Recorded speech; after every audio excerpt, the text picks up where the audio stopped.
Good morning and thank you for joining us. I am Alero Edu and this is Sunrise. I'm Ayo Makine. Good morning and welcome to the program today. Yes, I have taken my first shot, believe it or not. And I was described as a mobilizer. You know, we journalists, there's a lot of work that we do. And part of the work that we do is talking about this thing to convince you that it is safe and you should go take it because the benefits far outweigh the risks. Well, I took mine on Monday. This is what the card looks like. It's got a chip on the front of it with all my details on it. So if I wanted to travel, they would just scan this at the airport and see that really I have taken the vaccine and all my bio would be on there. I took mine on Monday and Ayo, I'm still here. So all those threats, all those videos that made the rounds that once you take the vaccine and Lagwaja music starts to play. In fact, let me tell you a joke. The guy who was ahead of me, he was the first person, you know, on Monday morning. After he took it, he was told to sit down so that he'd be observed for about 15 minutes to see if there was any reaction. That's the standard. So after about 15 minutes, he looked at his watch and he said to them, well, since I haven't turned into a goat yet, can I go home? So you see, so all those who have taken the jabs, I don't think any of them turned into anything other than remain human. So maybe you should just go out and take the vaccine because it's safer to take it than not to take it. And don't forget that you're taking it also keeps those around you safe. Safer. It's not just for you, it's also for others. But what are some of the logistic challenges? I know you said you had to go back to get something done on your card. Well, I took mine on the first day that it was open to the public. So I don't think they were really ready yet. Okay. So I was given this card without this little chip on it, the barcode. Okay. So, I mean, they gave us a call and told us to come back to collect this. So this was stuck onto the card only yesterday. So my card is now good to go. And international, global standard compliance. Thank you very much. You know, I think one other thing that a number of people would need to get information about is the location that is closest to them. I saw in the course of the week a list of centers. Yeah, that's going round as well. All over the city of Lagos. Yes. And I want to believe that it's the same thing that's going around in many parts states, of the country as well. I know that there are at least 25 centers in the Federal Capital Territory and so many other states also coming up with that one. So be advised that whatever it is that we do not just for ourselves. And I think that's a counsel that's been given to us over and over again, but we're also doing for so many other people that we care about. You know, talking about this, you know, one of the things that would come to the mind of any Nigerian is, okay, so there are 200 million of us, and government is looking at getting this done achieving at least 70% population vaccination within the next 2 years tops in order to achieve herd immunity and consequently, as much as possible, neutralize the efficacy of coronavirus disease killing people around. That's a good thing. And it definitely costs money. And talking about money, some $1.5 billion is what? No, finish your statement. No, it's just something in the news. You said you were interested in the money. Yes, and you know, like many other Nigerians have been asking, so how much is it to build a new refinery? Some money. If we're going to spend $1.5 billion revamping, why don't we just build a new one? Depending on... Okay, maybe that would have cost about $5 billion. Depending on whose conversion rates you're looking at, that's something in the region of 570 to 575 billion naira. That's quite some money. And a number of people will also tell you that you should be able to build a good enough refinery for something in the region of $1 billion. And I'm wondering if we really are interested in solving the problem of refineries in the country.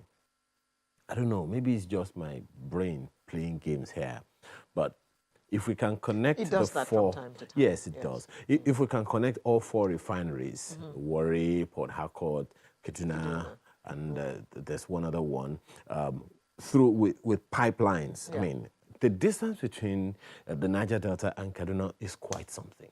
So isn't it impossible for us to connect all states to have their own refineries so that the prices of petrol can crash? As I said, maybe it's just my brain playing. Sometimes, you know, these things look like this is supposed to be a no-brainer. Because why did he have to take us so? Why did he have to take coronavirus disease for us to know that we needed to have, those infectious disease places all over the country, the ones that we have now? So it takes something to wake something up. So maybe we need something else to wake us up to that fact. We've had fuel scarcity, petrol scarcity in particular, for so long. So, and we have been in this Fourth Republic for 21 years, almost 21 years now. And we still have the problem now that we had in 1999 when this Republic came in, as you said. I'm just trying to understand what the whole thing is. Well, is there any other proof we need to know that what some specialists have been saying, that government has no business being in government? In business, you mean? Beg your pardon. Government has no business being in business. Yeah. But you can empower the private sector to do this. Everyone is looking to the Dangote refineries now. By the way, it is a business. Dangote is not doing you a favor. It's not charity. It is not a charity. And he is going to sell his fuel. And if you don't buy at his price at home, he will find somebody who's going to buy it somewhere else. But let's just look at the value chain. You know, we continue to talk about these things as if it's such a big deal. We need to do we even know what the root causes of insecurity is? As I said the last time we had this conversation on insecurity, do a simple Google search, causes of insecurity in Nigeria. Top 2, you'll find unemployment. You'll find poverty. In a way, that tells me that if we can solve the problem of unemployment, which, by the way, we'll talk a little about that today. The number is growing by the minute, not forget day. If we take care of that one, to a large extent, we will be solving the problem of insecurity. And having a refinery work effectively will create so many jobs. Yeah. And then the spin-offs. Down the line. Absolutely. Yeah. And then the spin-offs, petrochemical products, these plastics that are all over the place, they are from petrochemical products. So why is this a brainer? I don't know. I mean, for instance, tires. God. Okay, I'm done. Thank you very much. Can we now look at the menu? Just one moment. Oh. You know, the last time we had this conversation about the e-call-up system. Yeah, that was 2 weeks ago. But if you look at the dailies yesterday, the front page of one of the papers tells you that there is confusion because touts have hijacked the e-call-up system. In what way? Are they the ones manning the computers? Well, another part of the report will tell you that the process itself is efficient at the point, but just simply because there were rumors that the e-call-up system had failed, trucks jammed the highways again. And when they talked about the distance, how far back the tailback of the traffic is, it seems to me more like something as long as a runway or even longer. And that's not just one way. And I'm talking about the major highway, Apapa Oshodi Expressway. So if it's that long, and then you look at the Lagos-Badagry Expressway, it is about the same length, at least from, I don't know how long a runway is, but at least I have ridden on one before, so I should have an idea. So, and I know these routes. A few miles? So you can just imagine the tailback. And from what understanding, is being communicated through that report, and well, it is an allegation, so perhaps something for government to give attention to. So if that kind of system should fail, we have a problem. Perhaps one of the challenges, two things that I see. Number one, we may have spoken with the stakeholders within the ports. Have we also spoken to the stakeholders who are not within the ports? The communities, the people in the environment. Because one of the claims here is that there are some community boys that have taken charge of traffic control in that axis. And consequently, sometimes they create the chaos just so that they can tax people to help them clear the road. So that engagement is there. Don't also forget, there's something that I had been saying. There needs to be a central coordinating body to which all agencies of government, federal, state, or local, or private, will answer. The customs does not report to MPA, for instance. But for as long as they're all working in that place, there needs to be a central coordinating body that every one of them will answer to. If it's the minister, let it be the minister of transport. If it's the governor's office, let it be the governor's office. But let there be a central coordinating office to which every one of them responds. Yeah. And that way, I mean, hopefully we'll be able to talk to, what did Mr. Ogungbemi, the man that we had here last time, will say, okay, well, in that same report, all systems are not perfect at the initial stage. Yeah, it's going to heal itself, but then it'll be good to make sure that we carry everyone along.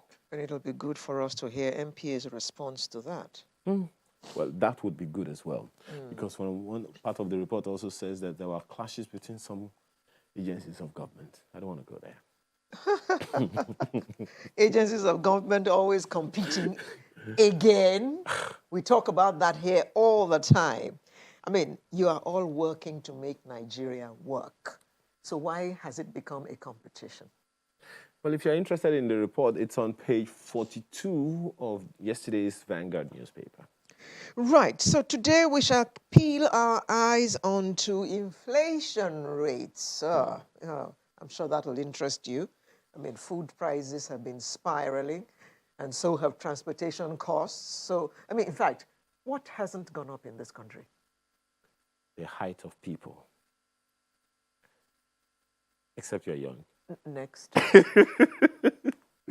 World Water Day happens every Monday. Well, every March 22. That's Monday. Yes. Before someone will say, "Wait a minute, what are you talking about?"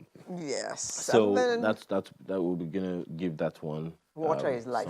Yes. Okay. Oh yes, congratulations, Nigeria. Grammy winners, Burna Boy and Wizkid. Is it Nigeria or Burna Boy? Well, Burna Boy first, Wizkid first, and then Nigeria. Okay, so it's Nigeria. Yeah. Well, you know how we claim everything, even though we haven't contributed anything to it, but it doesn't matter. Well, they're Nigerians. Well, I agree completely with you. It is something if we institutionalize success, so to speak, we should. Anyway, why am I even talking about that? It's part of the lineup. And this morning, of course, we usually would end with the artist of the week. So, who is he or she? He is a he. He is a he. Yeah. He is not a she. No, he's not a she. So he's a he. Make yourselves comfortable, get whatever it is that makes you feel good, and be part of... Which one? Coco? Or Coco? Join us in just a moment.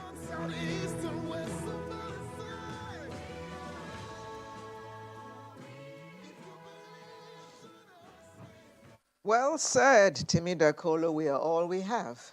Nigeria is ours, and we got to fix it.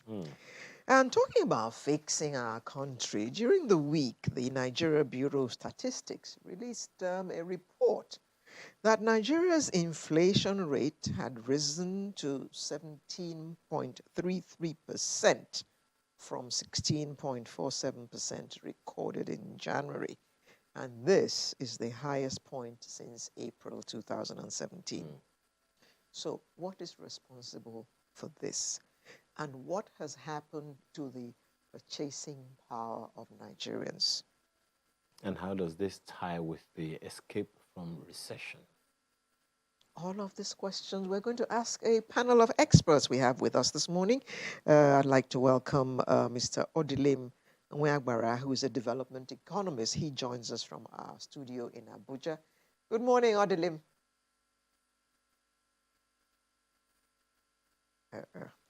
And the other two guests join us virtually. We have Johnson Chukwu, who is an economist and the managing director of Cowrie Asset Management. Morning. Good morning, Sister Lera. As well as Adegoke Omotola, also an economist. Well, we have all economists this morning, so prepare yourselves for a lesson in economy. So these figures from the NBS. Let me start with Mr. Nweagbara. What does it mean to the man on the street in real terms? Okay, inflation is now at 17.33%. What does that mean? Thank you so very much. But allow me a second to say something that is important here. When you said you have taken your COVID jam, I want us to appreciate that's what is called delayed side effect.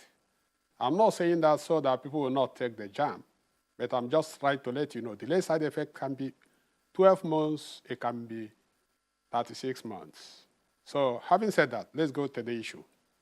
Now, you already know that I'm even surprised that the rate is at below 20%.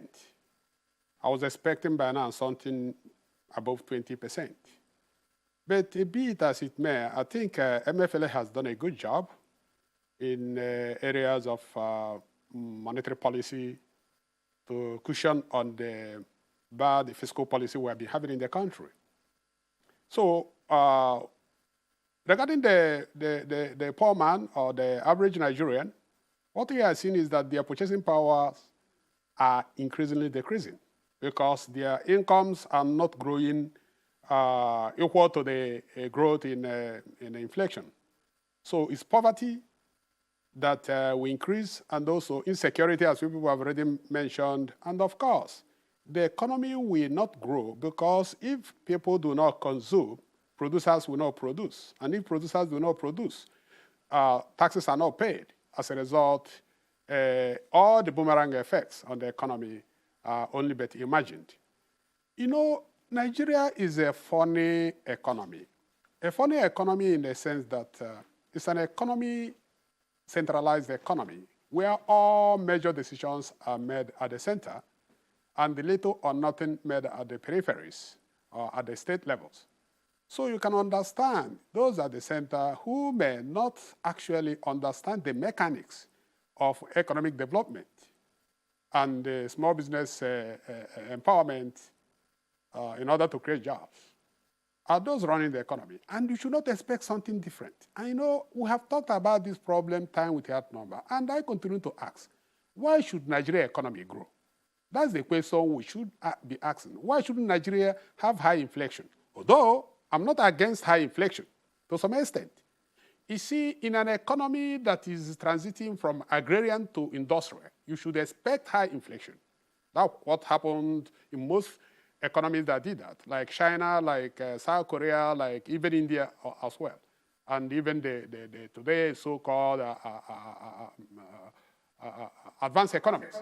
To some extent, that is needed. But when that is happening without actually the economy growing, without jobs being created, then you must be worried. So to end my argument, I think at the end of the day, we all becoming poorer and poorer. And the few that are rich actually do not have much effect on the economy because they do not consume. 90% of their consumption is imported.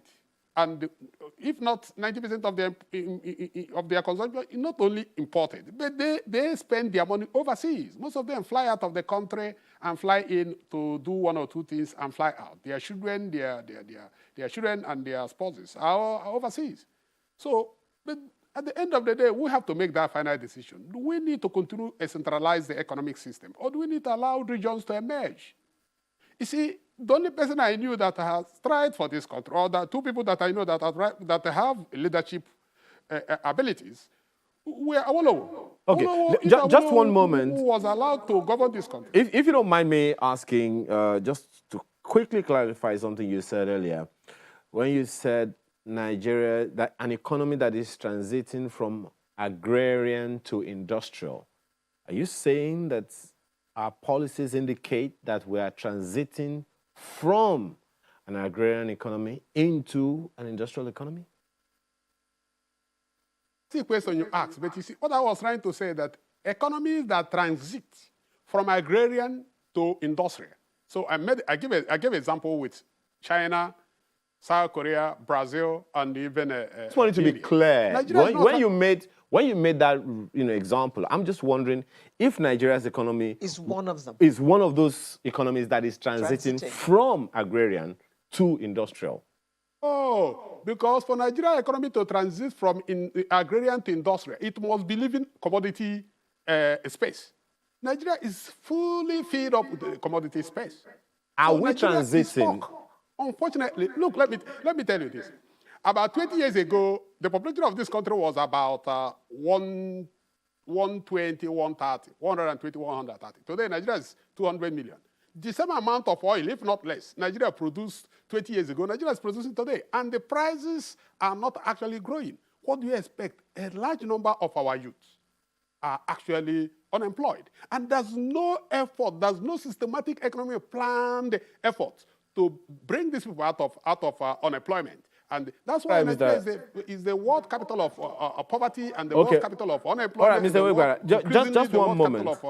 Yes, just one moment. Let's bring in your other colleagues on this panel. Mr. Motara, I don't know what your first take is on all that is happening now.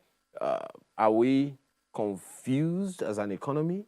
Because over the years, indeed, I mean, if I'm to borrow from what Mr. Wegwara, one of the senses that he's trying to communicate to us is that we'll be making efforts to prioritize agriculture, at least as far back as I can remember, since 1977, 78, when the Obasanjo government attempted the Operation Feed the Nation at the time, which became Green Revolution and on and on and on like that. So what exactly do you see the problem to be?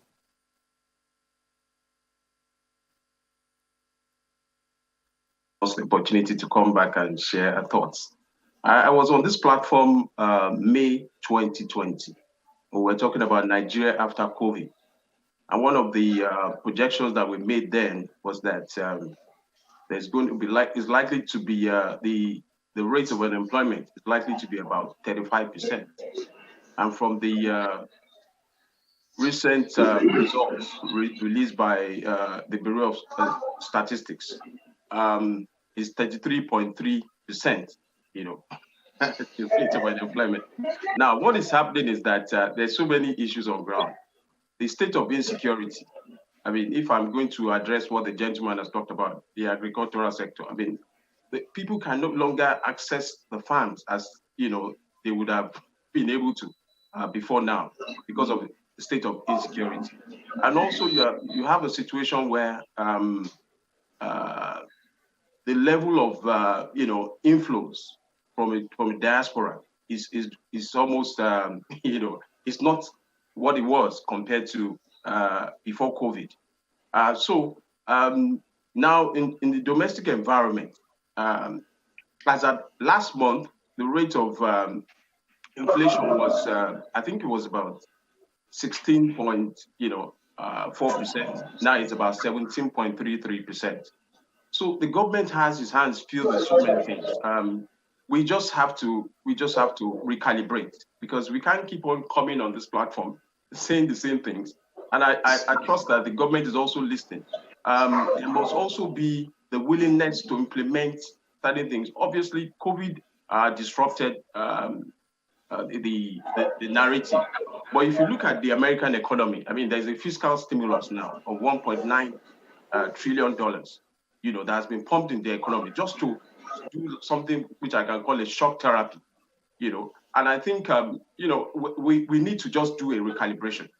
We need to do it, and real quick, because when you have the rate of unemployment and the rate of 33%, you can only predict that, there'll be a lot of unrest, even amongst the youths when they're idle. They're up to a lot of mischief. So that's my take for now. Yes. Okay. Thank you. Johnson, let me just take you back a little bit. We need to look at the reasons for this high rate of inflation. What, to your mind, has contributed the most to this inflation, which we're seeing in Nigeria today? Thank you.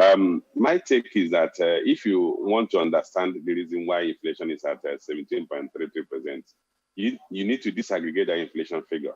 And to disaggregate, we have to look at what was food inflation in February and what was core inflation in February.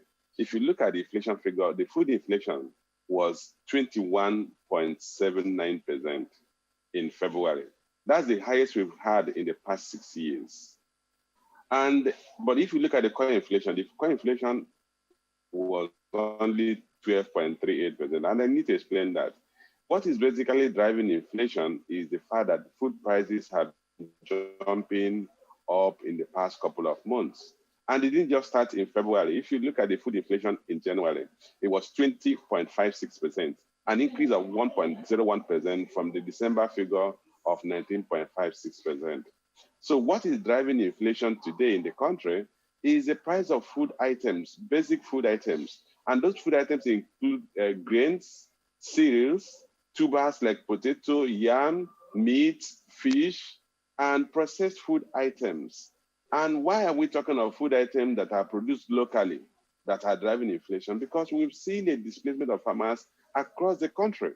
If you look at all the sectors of the economy, all the regions of the country, look at it all started in the northeast, where Boko Haram displaced farmers, and then it has moved to the northwest, and we're dealing with headers, farmers issues in the north central, and gradually it's coming down to the southern part of the country. So the basic thing is that those food items that Nigeria normally produce are not being produced at the same level they were produced because we are having displacement of farmers across the country. So the major thing is this security situation in the country. And that's the core of the problem, because the current inflation figure of 17.33%, which is only second. I mean, if you look at the highest rate we've seen in the past 6 years, it was January 2017 when we had 18.72%. But today we are gradually moving towards that 17.33%, driven solely by food inflation. Because, like I said, core inflation, which is if you take out the volatile food items, the other consumption expenditure, their price only moved from 11.85% in January to 12.38%. So we cannot situate the problem. The problem is we have displacement of farmers, and therefore they're not able to produce enough food. And because they can't produce enough food, we are seeing the price of volatile food items moving up very fast and driving up the all-item inflation figure. It's curious that you put it that way, Mr. Chiku, but and you may want to respond to it as well later. But let me go to Mr. Webara. He has pointed to prices of food items as core reason for this inflation. And of course, the report is the CPI report, the Consumer Price Index report. Now, what is curious for me in all of this is that according to that same report, the highest inflation growth is recorded in Kogi, Bauchi, and Ebonyi states. And the lowest inflation figures came from Enugu, Cross River, and Kwara states. Kogi and Kwara states are neighbors. So what is it that, so I'm just wondering how that came to be. Kogi is in the north central, Bauchi is in the northeast, Ebonyi is in the southeast. So it would seem like, I don't know. What do you make of this analysis? What do you make of this this report, pointing out these, core issues when, and if we say it's the price index, I'm a little confused. Can you throw some light? Based on what you have said, and Mr. Chukwu just said, you already know the answer. Whatever I will say is just additional. You know, when you look at Kogi and the Enugu, for example, Kogi and Enugu have boundary. As soon as you are moving from Enugu to Kogi, you start witnessing insecurity, whether you like it or not. And then the next is Benue. Do you know why Benue is not added? The indication is, as a result of insecurity, you could witness social unrest. As a result of insecurity, you should witness price spike, especially in relation to food items. Because as Chukwu said, and I agree with him, is that actually Nigeria is an economy dependent on food. Everything is built around food. Nigeria is not an industrial economy, let alone a service economy, like US, a service economy, and China, industrial economy. So what you have seen is because of security dynamics, you could witness that people are not out there to move in food items. And because they could not move food items, especially perishable food items that need to be moved as quickly as possible, then prices will increase. And when those prices increase, they affect the inflation, the overall inflation of those state economies. So that's what I will say. But, you know, I still believe that, be it as it may that we are discussing these issues, one thing we must have at the back of our minds is that Nigerian economy needs to be restructured. Nigeria must be an industrial economy. Look at phytomedicine, for example. Today, phytomedicine is about 1.5 trillion and is going to double in the next 5 years. It is an area China and India and the US are investing a lot, and Nigeria is not doing anything. Yes, Mr. MFLA came up with a help to those who want to invest in this area. But MFLA cannot do it alone. The enabling environment is not there. For example, I've gone into phytomedicine, and I will tell you I'm shipping a lot to the United States. And as a result, because I'm shipping a lot to the United States at a high cost because of DHL, I am moving my phytomedicine business to the United States because that's where it makes sense to me. These are the type of things government has to do. Government cannot just sit down and just be drinking their ogogoro or whatever they drink and eating their suya and think that things will change. There must be an effort by government to help small business. There must be an effort by government to ensure that imported goods that could be made locally are not imported, so that you should not import poverty and inflation, because most of the things we have in this country, besides food, are actually imported inflation when they are manufactured goods. Mr. Motala, we are in a dire situation, aren't we? Minimum wage is 30,000 naira. And it doesn't look like it's going to go up from 30,000 naira anytime soon.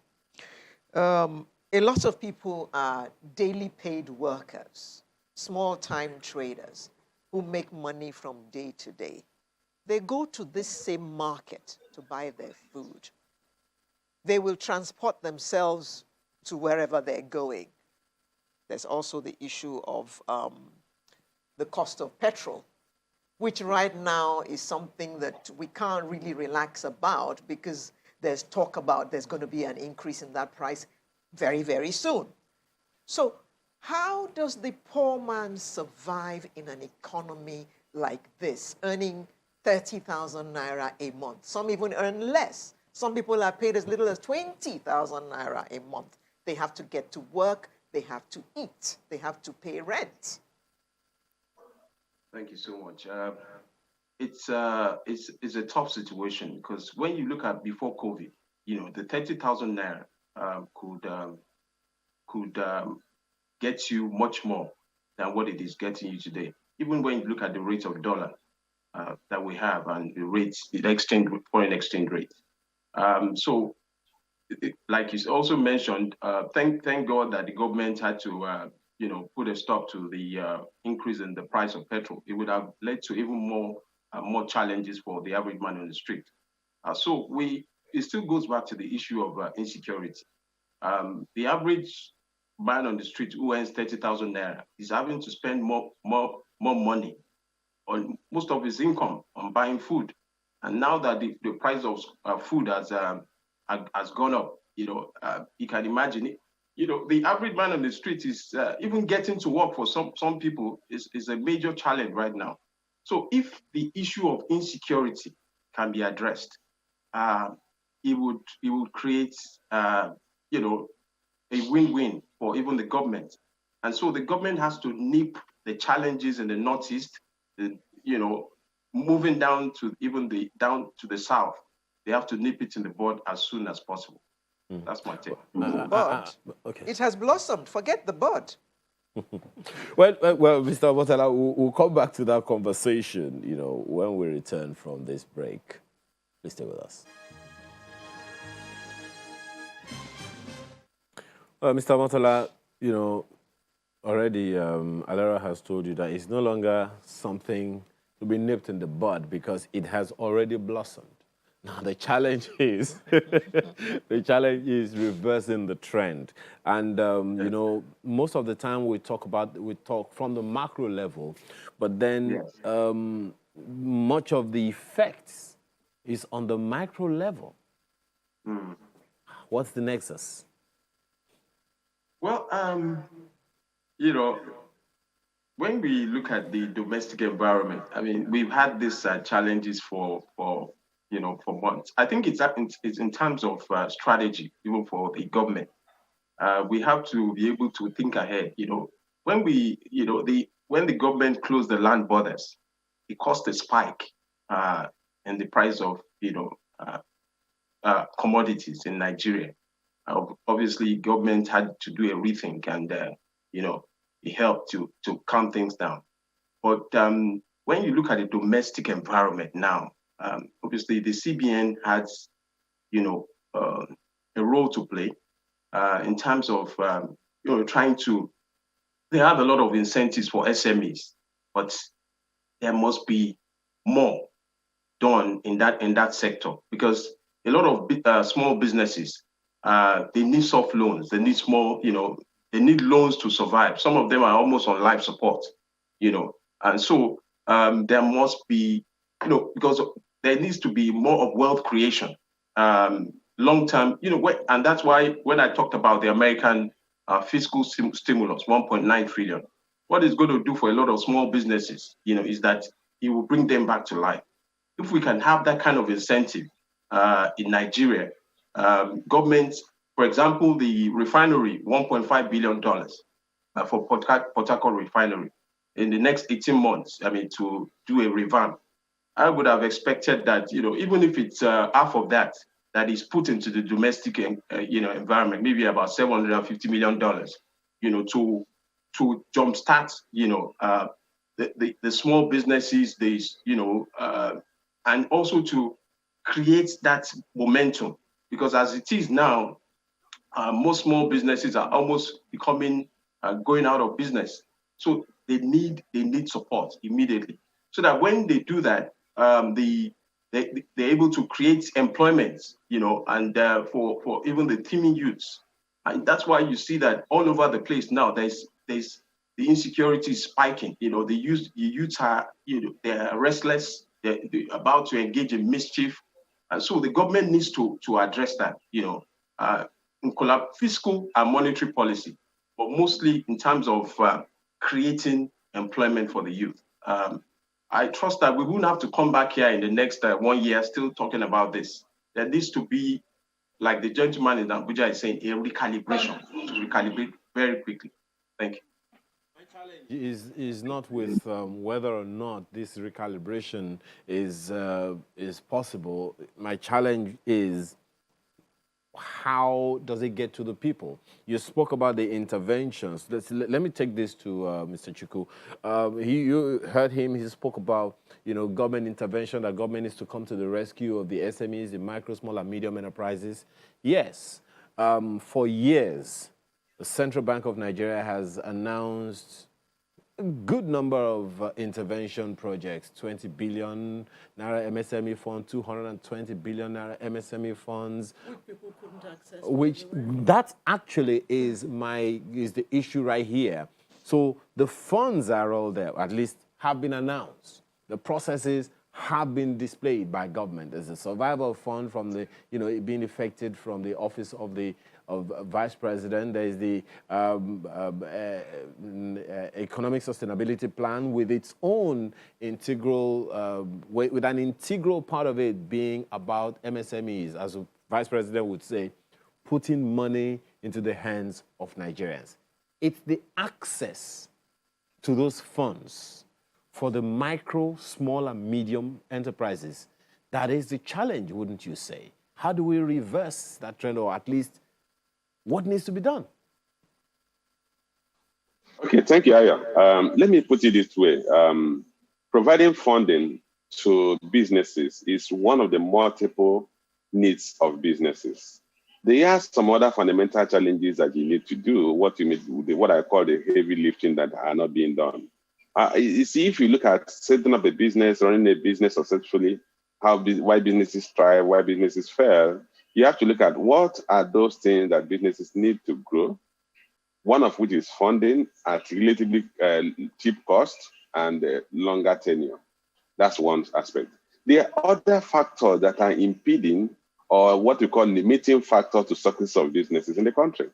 And we need to address that to improve productivity. The key challenge we have today with inflation is not just the fact that it's because we are not producing enough. And you can only bring that inflation when you start producing enough. We have talked about the constraint that leading to high food inflation that came at 21.79%. Just a moment, Mr. Chukwu. I get increasingly confused and, for want of a better word, impatient when I hear stuff like we're not producing enough. First of all, Nigeria is not going to produce without Nigerians. Okay, so let that be made clear. So when we say we are not producing enough, I'd like you to decrypt that so that we can have a better understanding and we can now know how to begin to take, even if there are baby steps towards reversing the trend. Because if we indeed, and you are not the first person to say it, if we are not producing as a people, we will be consuming. And that's where the problem is. Okay, let me bring inflation definition to the layman's level. Inflation is when the quantity of money is pursuing a smaller quantity of goods and services. So the price of those goods and services will have to increase because the quantity of money pursuing them is higher than the quantity of goods and services. When the quantity of goods and services increases more than the increase in the quantity of money, then the price of goods come down because you have more in the market, and then the buyers will reassert their consumer power, and then we begin to negotiate prices. So prices will come down. So that basic thing when we say that we're not producing enough, because you are not, what we have seen is that with quantity of food items produced in the country and available to Nigerians to consume is lower than the demand of Nigerians. And that is why basic food items like tomato and stuff like that are going up, because the quantity coming into the economy for consumption is less than the quantity of what people are consuming as their population is increasing. So that's the basic thing. But let's go to the core of your question. The challenge we have today is not just because people are not having access to funding. It's one of the things we need to address. But we need to do what I call the heavy lifting, which is we need to provide a supporting infrastructure. And I can tell us here that, look, you need funding, you need access to land, you need a good policy environment, you need access to power, and that power must be cost effective. You need access to evacuation infrastructure, that is road transport infrastructure. For those who are bringing in their raw materials, they need access to an efficient port system. I'll give you an instance. I brought in a vehicle for use in December last year. The vehicle came out 2 weeks ago. The vessel that brought the vehicle came into the country in December, but he couldn't even get betting space. So he had been there bearing demurrage for 3 months. And assuming I was bringing in input materials for productive activities, what that would have meant, my factory would have been shut down, and I wouldn't have been able to produce the quantity of goods I would have produced for that 3 months, and then wouldn't be able to bring them to the market. And because I'm not able to bring them to the market, the quantity of those goods I produce will be less than what the market demands. and the price of those goods will go up. So we need to address the issue of infrastructural supply. If we don't address the infrastructure supply, no matter the amount of money you give to SMEs, they will not survive. I'll give an instance. You give loan to a small and medium scale entrepreneur. You give him, let's say you give him 500,000 naira. For him to run his operation on a daily basis, he has to buy a generator. That generator may cost more than 500,000 naira. When he does that and run that generator consistently 24 hours every day for 3 months, the generator will break down. He needs to buy diesel, which is trading at more than 200 naira today, almost 250 naira today. He needs to buy diesel to fuel that generator. A competitor in China will not need a generator. So if you give the guy in Nigeria 500,000, give the guy in China the same amount of money, the guy in China will do plug and play. He will just set up his factory and connect to the national grid, and power comes to him at a cheap cost. When he produces and he needs to take it to a major urban area, there are rail lines, fast-speed rail lines that will take it to that place within a matter of minutes. The Nigerian, if he's producing in Kano, will take him 1 week to get to Lagos. Even if you have to take your raw materials from Apapa Port to Surulere, it will take you 2 weeks or 3 weeks to move your raw material from Apapa Seaport. After you have taken 3 months to clear it, to bring it to Surulere, assuming your factory is in Surulere. So these are some of the cost-trading factors that are making it. Even as you give more money to small and medium sector, even as central bank intervention, development finance initiatives are going to the manufacturing sector, the manufacturing sector is not growing because other constraining factors are making it impossible for us to produce effectively and efficiently and at reasonable costs. And those costs are part of what is driving on inflation, because if I have to pay for fuel, if I have to pay for the repair of my generator, I have to pay for the repair of the generator, which I have to amortize over a period of time. I will add those things to my cost of production, and I have to sell at a price that covers my cost of production. And as long as I want to sell at that, if you open the borders, the guy who produces in China will come and land in Nigeria at maybe half of the price of my cost of production, and will outcompete me. So if we don't address the infrastructural deficit economy, we are not going to bring inflation, and we're not going to create employment. We're not going to be a productive economy. So even if you give money to the manufacturing sectors, and they have to still contend with all these issues, plus the bottlenecks and the toll gates that are put there by government officials, where you have to pay several taxes, where you have to settle a lot of government agencies to get your permits. So these are some of the challenges they have, and that's why it is not enough that we throw more money at them. We need to address those problems so that they can produce effectively and efficiently. Each time each of you speaks, I see it's as if you're digging our hole and putting us in, and we're just going deeper and deeper into the hole. And closing the soil at the same time. Well, the nature of live television. We must start looking now at, okay, so all this is happening to us. Food prices are going up, unemployment is high, insecurity is high, blah, blah, blah, blah, blah. So how can we begin to get ourselves out of this situation? Odelim, let me begin with you. Thank you. I'm very happy that Mr. Chukwu said something about throwing money at small businesses. I happen to be a small business owner, and I will completely disagree with Mr. Chukwu because I'm now in the business. I'm not talking as a scholar or as an analyst, but as somebody involved in this business. Look, it all boils down to money. I will tell you that I receive a lot of calls from the US, from China, from even Nigeria, supply this. Recently, somebody came to me and said, I need 100,000 pieces of one of your phytomedicines. I said, do you know what 1,000 means? It takes me 1 year to produce it because I don't have the funding to set up the machinery I need and things like that. So I completely disagree. I think what happened is that CBN has good intention, but politicians have hijacked the whole thing. Politicians have set up companies to assess the fund and just keep the fund for personal uses. Take NAFDAC, for example. Just one moment, Mr. NAFDAC listing, Mr. Baker, just one moment. Let's just clear something. What exactly is it that you do not disagree with Mr. Chukwu said? Let me make something clear. He said, if the infrastructural deficit is breached, if the gap of infrastructural deficit is breached, the cost of production will reduce for the micro, small, and medium enterprise owner. like yourself, just as you're saying. So but if you no, spend less but to you know it cannot be produce, breached. would you still have the same challenge? That's what he's talking about. No. Let me tell you. It cannot be breached. The only way we can bridge it is set up industrial parks. I can address, and I've been addressing the issue of infrastructure in my small business. There's no way you get to that point because the state or the federal government cannot do that. I have suggested the need for industrial parks. I have suggested for regionalization of the economy so that regions can set up their industrial parks and things like that. So what he said is not practically possible. The only thing that is possible, as I said, is that it throw money at those people who need it. I need the money. And nobody's giving me the money. If you give me the money, I will solve most of those problems and add them into my cost. And I will still make profit because I'm in this business. But you see, when we talk without being in the business, it seems easy.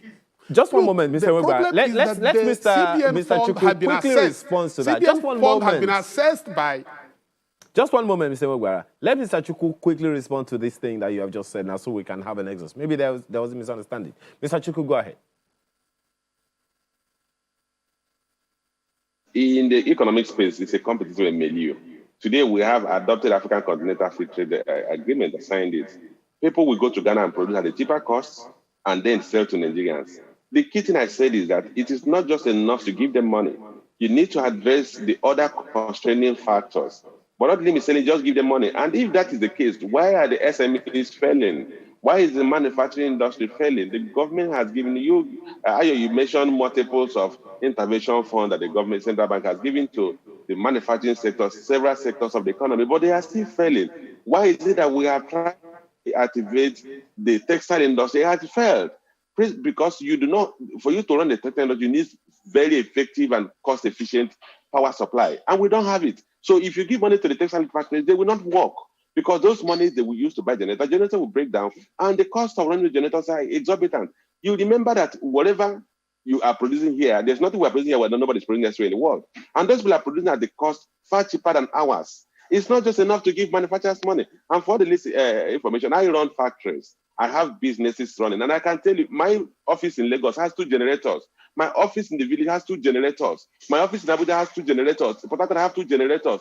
Elsewhere, Chukwu, if I'm in... your issue is not with giving money to the SMEs. The issue is giving money alone to them will not solve the problem, but give them money, but address the infrastructural challenge. That's your position. Yes. Okay. Absolutely. If you don't address the infrastructural challenges, Yes, let's go back to Mr. Wegwara. Mr. Wegwara, please go ahead. Yes. You see, Mr. Chukwu has forgotten. We have been talking this, Mr. Chukwu and I think we have met 3 or 4 times on channels. Let me tell you the truth of them. The truth of the matter is this. When China started in 1989, exactly when it started industrializing, China did not build infrastructure. You see, infrastructure follows the money. What Nigeria should do is to make it difficult for finished goods from overseas to come into the country. And that must be done, whether we like it or not, whether WTO will be against us or not, that must be done. When you do that, infrastructure problem will be addressed by those people who actually need to supply. Look, if we in Abuja now, Abuja government sees that about 20 companies are running generator in different parts. And Abuja said, you know what? We bring them together in a park and they set up a generating plant for them, and then that is what is going to happen. But Chukwu is thinking that if we address infrastructure, we address infrastructure, the economy will grow. No, issue is if you don't give people enough money, they cannot get raw materials. Okay, all right, let's leave it there. Mr. Omotola, you want to quickly, drop your thoughts, your concluding thoughts, so we can close this shortly. Wow, it's been very engaging for us. I just like to say that going forward, the area of insecurity, like I mentioned, if the government can address the area of insecurity, then also the issue of ease of doing business. I know the vice president spearheaded, that sector, trying to make sure that it's much more easier for small businesses to to get things done. I mean, the ports, different, agencies. I think there needs to be a political will, to push that agenda even forward. Like I said, recalibration. While we're addressing insecurity, then, like Mr. Chuku said, ease of doing business. We need to just, because I mean, when you are trying to run your business on generator, multiple taxes and so on and so forth, it will not create the environment for employment. I mean, those businesses will not be able to take on more people. So, but if the infrastructure is, I mean, like electricity, I mean, the cost of transportation reduces and so on and so forth. It Mr. will Motola, create an I'm sorry, enabling we've run out environment. of time completely. We've run out of time completely. And unfortunately, we cannot take any tweets. All we do have time for is for me to thank the panelists, Mr. Johnson Chuku, an economist, Mr. Odilem Enweagbara, a development economist, and Mr. Adegoke Omotola, also an economist, for being on our panel this morning to talk to us about inflation and how, well, we didn't quite get round to what should be done for us to get out of it, but this conversation has only just started. It is not the end of it. Thank you very much for joining us this morning. Sunrise will return in just a moment with another interesting conversation. Seeing this title, the first thing that came to my mind was Fela's song. Water. You know, get enemy. But sometimes we make ourselves enemies of water, But just to raise the issues of how important it is, every 22nd day in March is set aside to celebrate water every year. Now, the day is celebrated to raise awareness of the global water crisis, and a core focus of the observance is to support the achievement of that Sustainable Development Goal 6, which is water and sanitation for all by 2030. In other words, water and sanitation for all within the next 9 years. Let it be clear, 2030 is not very far. How much water do we have? I mean, I'm talking about potable water now, do we have across Nigeria? And how much do we need, right? Well, that's why we have two guests this morning. It's in the interest of peace and stability. Perhaps also that underscores the theme for the year, which is valuing water. We value it, all right. We do. Oh, just that we can't find it. You value it in terms of how much you purchase it, how important it is. But we know how important it is.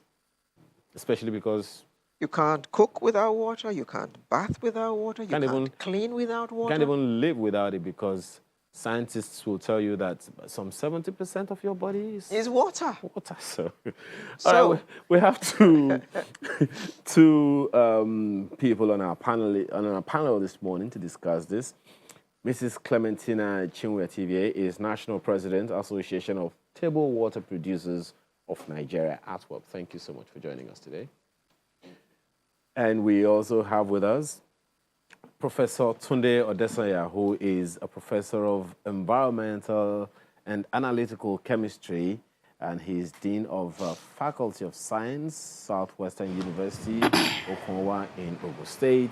And he's also Fellow, Institute of Public Analysts of Nigeria, IPAN, and Chairman, Examinations Board of IPAN. Thank you so much for joining us this morning, Prof.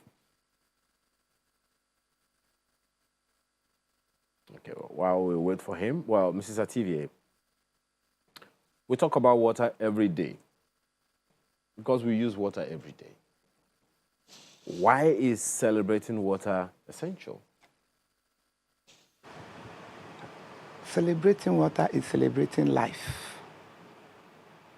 Life cannot be without water. Water is life. And like you know, there is basically nothing human beings can do without water. Even animals, even plants. So when we talk about life, we talk about water. And this is Water Week. And we are in now by Monday, which is World Water Day, 22nd of every March, 22nd March of every year, is World Water Day. And the theme of this year is valuing water.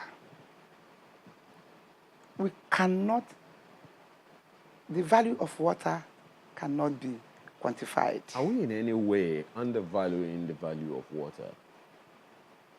We, the producers of potable water, table water, we add value, not just to the water, to life itself, and to the public. No. What I mean is, when it was decided that the theme for World Water Day for this 22nd of March, World Water Day, would be valuing water, I'm wondering what gave rise to that, what made that necessary? Because, I mean, just as you heard Alero said earlier, water is life. You have also said the same thing. So, in what way do we undervalue how critical water is as a people? The value attached to life is the same value you attach to water. And We attach, or that we should attach to. we should. Huh. We should. Okay. Because there's really nothing you can do in life without water. Be it medication, be it food, be it economy, be it health, be it labor, whatever it is. Okay. Without water, you Okay. can't get to anywhere. Mrs. Ativie, that being the case, do you think that governments across the land are doing enough to give the people water, since water is essential to our existence? I would say yes, and I would say no. I would say yes on the fact that there is government. But I would say no on the fact that they are not doing enough.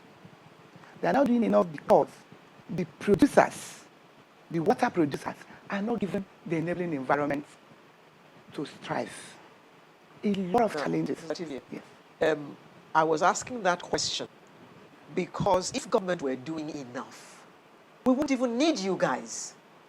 When I was growing up, you opened a tap, you put your hand under the tap and you drank water, and nothing happened to you. Good. But now, you open the tap and you drink water, ha ha, I'm sorry for you. That is that's if you open the tap and And it water runs. comes out. Many taps don't even have water coming out of them. Yeah, in this case, that is where not only valuing water this time is important, but valuing the people that are adding value to the water you are taking. People recently. who are producing the water that we can drink. Yes, because without us, in fact, I must tell you, without water producers, I don't think by now we'll be talking the way we are talking. Well, let's. I don't know if Professor Odesanya will agree with you. He's also with us this morning in this conversation. So, Professor Odesanya, Goal 6, water and sanitation for all by 2030. I'm sure you've heard that, water for all by year this, by year that. You've heard it forever. And we're still talking about the same thing. So, how far so far? And since we have just 9 years to meet that Sustainable Development Goal 6, just 9 years, what are your hopes?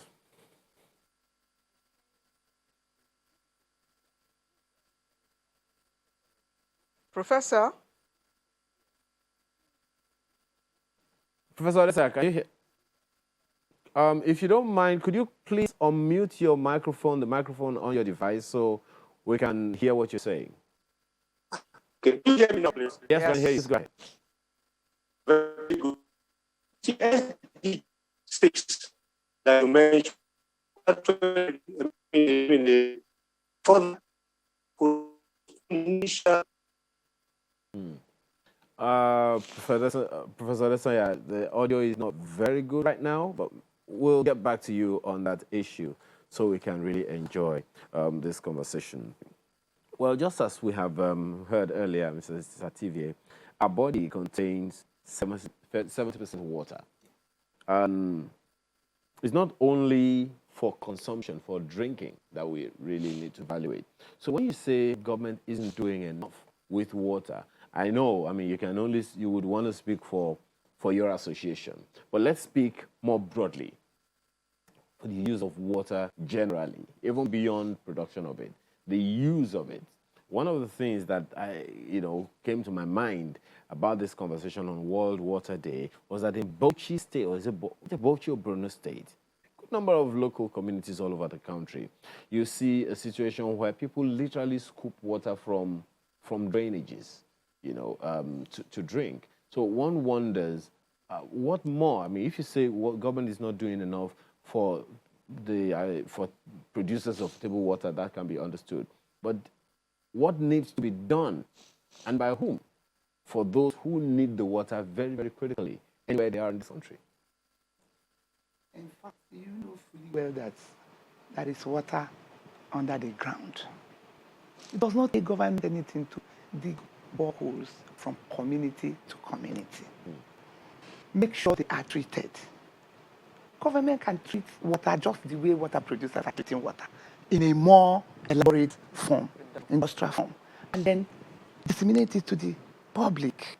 It does not take the government anything. The kind of figures of money we hear every day is just a minute to what you can add up and give the community water. There are some individuals that even open boreholes for communities. So, like Bauchi, most part of northeast, north central, even in the east, there are some communities that water is a problem. And that is where we bridge the gap. Because there is no nick and cranny of this country, you don't see a sachet of water. And it has come to the consciousness of people that they call it pure water. They have the confidence that there is nowhere you go today, even in the thickest community, you will see a sachet of water. People have taken that water with confidence that, yes, it is pure. At least it's better from the one that I scoop from down. Exactly. Okay, and there is no place today you can't find pure water, even if you don't see table water. That's the truth. Okay. Well, Professor Adesanya, glad to have you. You heard the question the other time, but we couldn't hear you well. Could you please go ahead now? The SDG Goal 6, water and sanitation for all. Okay, let me add this. Water and sanitation for all Nigerians by 2030. Yeah. How far so far? We only have 9 years. Thank you very much. In the first instance, you will see that the water issue, we are doing all this because water is a scarce resource. Only about 5% of water available is actually drinkable. So if we know that, we have been trying to look for ways to ensure that water issues are properly managed. Like the madam said earlier, this year's theme is value water, because we are not really putting proper value on water. Therefore, SDG 6 is actually a product of the initial goals that were set that couldn't be attained by the year 2020. Now, WASH, that is water and health sanitation, is actually a way to ensure that we should get our waters properly in place. What is happening right now is that the water issue is becoming more and more difficult to handle. And until we can get pure, good water to people, drinkable water to them, we're going to have issues continuously. So that is what I can say as an introductory part of our talk. But we'll still stay with you. Okay, go ahead. Prof, what is this about a global water crisis?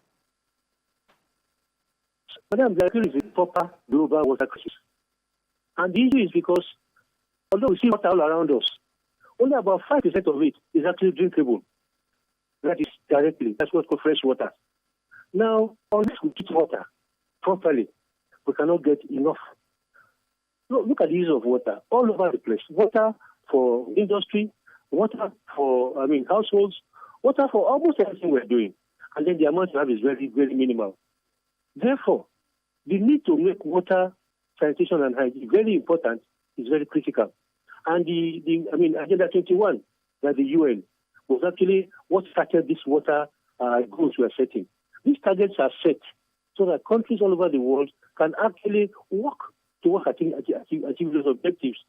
So there are things that we know are able to, are achievable at the end of the day. Doing that, all of us need to buy into this idea to ensure that, things are done properly. Thank you. Well, you're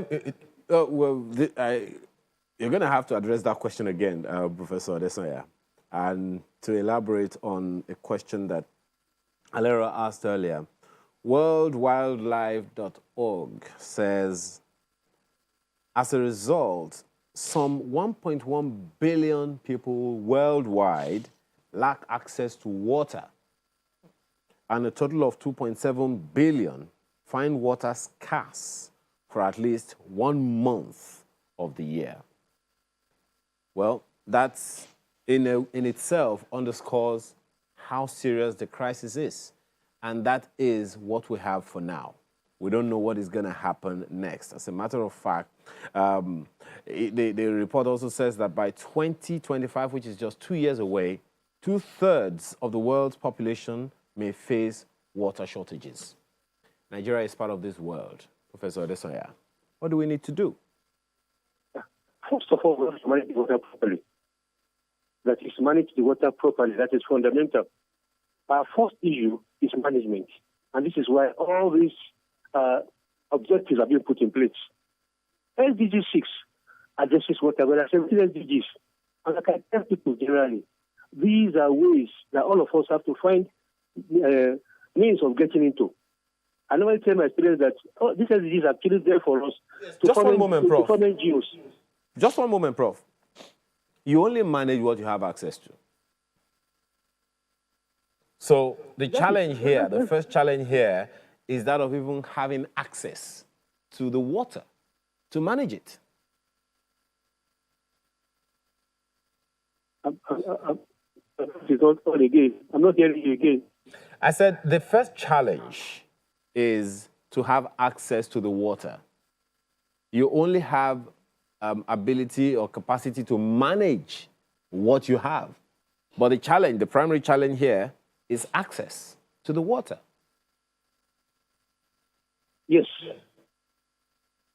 Your voice is going. I can't hear the last part of your question. The challenge is managing what you have. That's what you're saying. But I'm saying begin by having access to the water so you can manage it.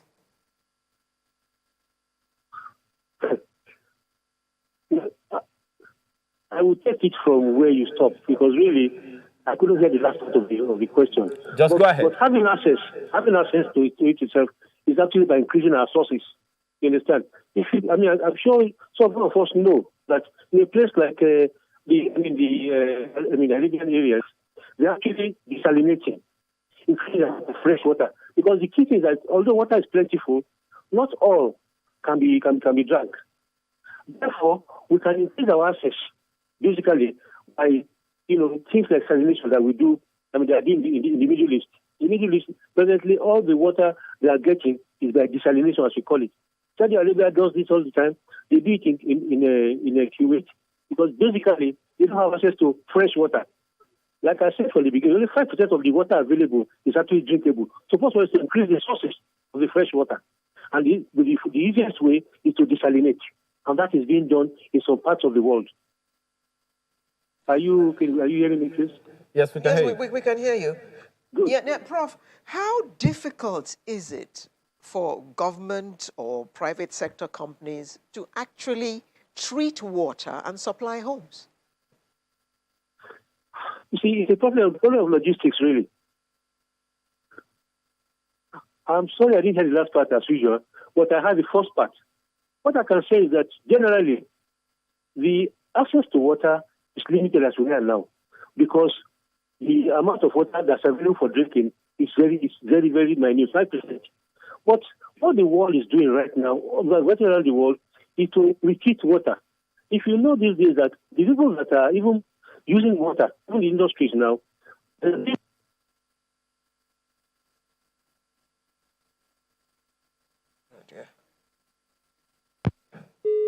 well, hopefully we'll be able to get Prof back. So, because when you asked the question the other time about how much water do we have in the world, how much water do we have access to, I guess that's your answer. Just 5% of water that is available. So, but he also said that some countries are, what was the word he used? They're removing the salt from the water and treating it so that they can give them to homes, for consumption. Perhaps that's where the water producers come in. Now, You spoke the other time about desalinating, yes. You spoke the other time about the need for governments at various levels to make potable water available to their people. The challenge then would be, how far so far? World Water Day has been marked since 1993, and we're still having this challenge on our hands. But we'll take that on when we return from this break. Just stay with us. Well, during the break, Mrs. Ativia and I were talking, and she just dropped something that is an eye-opener to me. And she says that it's actually safer to drink pure water than to drink bottled water. Please explain the reason to us. Well, when you say pure water, any pure water that is properly packaged, I can tell you, you should have more confidence in that than even the bottled water. How so? Good. Once you finish treating your water, we have what we call treated water tank. From that treated water tank to the pipe, to the UV filter, to the filters, to the UV filters, to the nylon itself, hands does not touch it until it gets into the distance, sealed, and then it's picked and put into the bag. But I can tell you, in the course of my duty as the national president of ATWAP, we have task force from the states, from the national to states to local level. That is our zonal level. You will see we go on surveillance in the nights, and you will see some of these chillers of water that you see and buy on the hold-up, thinking you are buying original bottled water. You will see the market women. They will pick these bottles with labels. All they need is to just put the cap. They fill it in the night. There was a particular one that myself and the task force chairman, we went there, we were with them from 11 p.m. till 2 a.m. They were just filling. They have people that pick these bottles from party places, from different places. They bring it to them. They fill it with bowl and then copy. They have the caps. People sell caps. So they have the caps and they have the seal. Because those, I mean, when you open a bottle of water, it has to crack. That is tamper-proof, yes.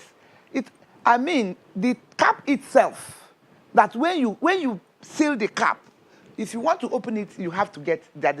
There are caps. Companies sell caps. So what I'm saying, why I'm saying this is, when you put so much confidence that you are taking bottled water, we all produce it. Be careful the source. And that is where we come in. Even the regulators cannot do anything without we, the producers. We, the people, because we know who is doing it right. We are there day and night. Who? Yes. We are there in the night. We are there in the day. I want to ask a question. When a regulator resumes work by 8 a.m., and he needs to close by 5 p.m. or 4 p.m., the period he can go out for surveillance or for routine check is within this period. What happens to people that produce from 8 p.m. till 5 a.m.? It is only the members who are the water producers. But we don't have much to do. Because number one, we don't have the enabling environment. Government don't give us backing. Even the regulators, they will tell you report to them. Yes, you will report, but how many in the whole of NAFDAC, how many staff do they have? So we have over 30,000 producers in Nigeria. So your advice now to the public would be, watch where you purchase your bottled water. Yes, watch where you purchase your bottled water at the same time to the public. Then, work with the producers. They have producers. We have water producers in all nook and crannies of this country.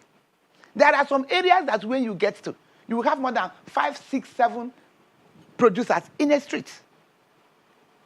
Then to the governments, let the regulatory agencies carry the water producers along. We are the rats in the house. We are the only one that can tell you we are the madam, the one in the bush, to tell the one in the bush, we are madam, keep her Maggie.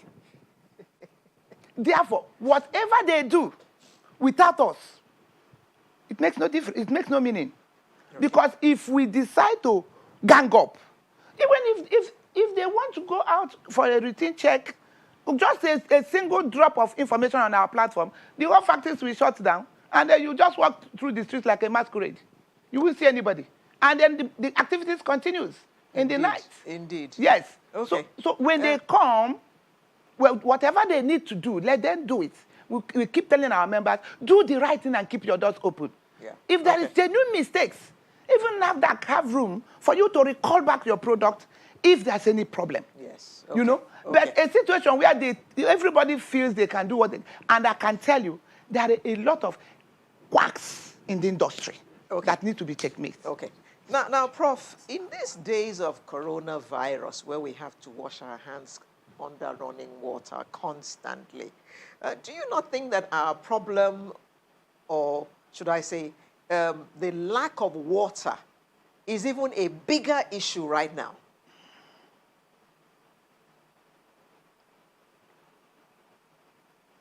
Professor, can you hear me? I hope you can hear me too. Yes, I can hear you. Can you hear me as well? Yes. Very good. I said, let me quickly address what Madam said about the pure water and the bottled water. Yeah. Both actually depend on where they are manufactured or who manufactures them. So you can also have some problem with water that is, with pure water that's actually manufactured badly. And that's a problem we have constantly seen in terms of manufacturing practices. So I would just suggest that if you want to buy water, first thing, don't buy on the road, because there's no way you can assure the quality of what you are buying. Two, ensure that even if you are buying for your house, buy from registered factories or their distributors. That way you can have some assurance that whatever you are now, that whatever you are giving, you are taking in is okay. So that is because at times too, we have problem with the water that is pure water that's not properly produced, and that's the problem. And like the Madam rightly said, most of the time, our problem has been lack of good manufacturing practices. So let me now address your question. You see, we are supposed to wash with water, not necessarily pure water, because the soap is what is doing the job when you are washing against coronavirus.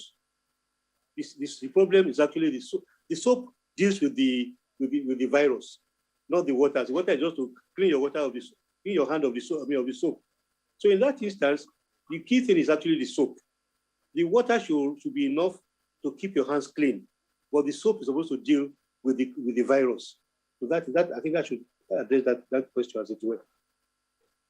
The things that you have just pointed out to us now, Prof, is that we use water for different functions. So, so largely we have spoken about potable water. From what you said now, I wanted to go to the various types of even the potable water that we have, the health angle of it. But before I get there, let me ask you, because both of you seem to have spoken along the line of the functions of government in the process of producing water, regulating the production of water. How effective would you say government has been at that, in that particular function? And when we say government here, we definitely are speaking about the agencies that are supposed to be performing that job of regulation.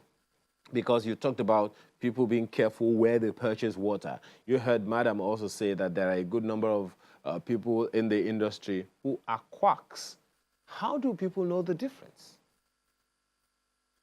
The first thing is to be sure of your source of the water you are drinking. I use water as well at home, but I will buy normally from a manufacturer or from the agent of that manufacturer. That way you are making some assumptions that one, that person is following what you call good manufacturing practice or GMP. Now, if, for example, we now say what are types of water? There's at least 3 types: type A, type B, type C.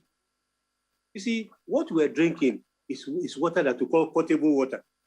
That's the one that it has some ions, has a few things. But if you are going to, a purer extent, type B water, type A water, these are what we use mainly in, experimentation, because you want to reduce as much interference as possible when you go to, when you're doing your research, as it were. For example, if we're doing something like high performance HPLC, you would need very pure water to dissolve your materials. That is type A. It is gradually ion-free. What we take from the taps here also contains some ions, but they are not detrimental to our body. And that is the key to those ones. So what I'm saying is that the water that's important to us is potable water. We are allowed some limits of some ions in them, because there's no way it can be filtered using the processes we're using for production, and it's too expensive to produce. So those ones are not used mainly for the laboratories. Types B, A and B are the ones that are critical to laboratory work. So the water is just potable water. Yeah, most waters are potable. E-type you are talking about, Prof, wouldn't by any chance be those they also call alkalized water or alkaline water? You're still talking about ions. Okay. And we have to be very careful. We have to be very careful defining water from that perspective. No, I'm just a drinker. I understand. So people say they sell alkali water.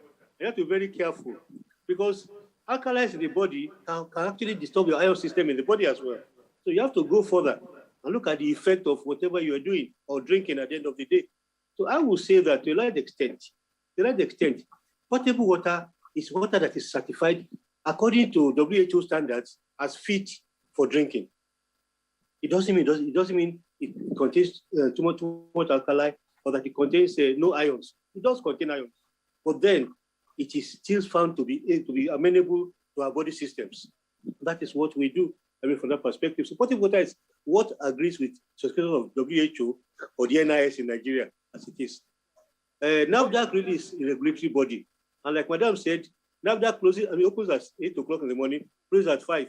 These people don't work during those periods anyway. They work when everybody has gone to sleep. So I'm saying that it is actually much better from the point of view of the drinker to know where you're getting from. If you know where you're getting your water from, things are a bit better. You know the person to hold your crisis. People who drink water and start complaining of diarrhea. It is because of a lot of things. And water itself is not only about the chemistry of the water. The microbiology is also very critical. Some waters should not contain particular levels of bacteria, as it were. We also know that bacteria are useful for the body anyway. They do some works on the body. But then they are not expected to be above a particular threshold. So most of the time, we have to ensure that all these requirements of the bodies that are regulating are actually okay. So I think, like potable water is potable water. It's what you can drink, and it's what agrees with classifications as laid down. I think that is how to put it. Prof, let's move away from potable water for a second and look at water for sanitation. That's also very important. And you will recall that Nigeria is aiming to eradicate open defecation by 2025, which is in 4 short years. 2025 is only 4 years away. How can we achieve that when we don't even have access to water? First of all, Madam, I'll give you a small tip of what we found out when we surveyed the community in this Lagos state. We found out that, they were building their latrines not too far away from their pit toilets. And we found so much contaminator, so much E. coli, which is a dangerous bacteria. So most of the time, it's about education. It's about education. In the villages, there's no way you can pipe water to all villages in Nigeria. It's not feasible. But train them to know that they should site their pit latrines some distance away from their wells, because there's a water table under the floor. And these things actually do mix eventually. Might take time, but they actually do mix. There's a flow of water under the floor. under the ground, as it were. So we have to educate more and more. And the problem with our policies are that they sound very, very big, I mean, on air. But when you go to the rudiments, the little things are not being done. I would expect that if the aim of government is to stop open defecation, what are the alternatives? Are we providing those alternatives? No, we are not. And if we don't do the alternatives, how will we expect them to leave what they are doing and go to what you cannot, you cannot talk about? So that is the problem I'm seeing. All right, well, we'll have to wait perhaps for World Environmental Sanitation Day before we talk about that one, because I mean, it's a completely different conversation, even though they are highly related. Water. Highly related, but okay, yes. So, madam, as we wind down on this now, you have cited the challenge of access to this water as something that government can take charge of. And when we talk about government here, we're definitely talking about state governments, I want to assume. Now, what kind of intervention besides just the borehole? Because you've also heard the professor talking about the need to educate people about managing the water. What kind of conversation should we be having with our locals on that?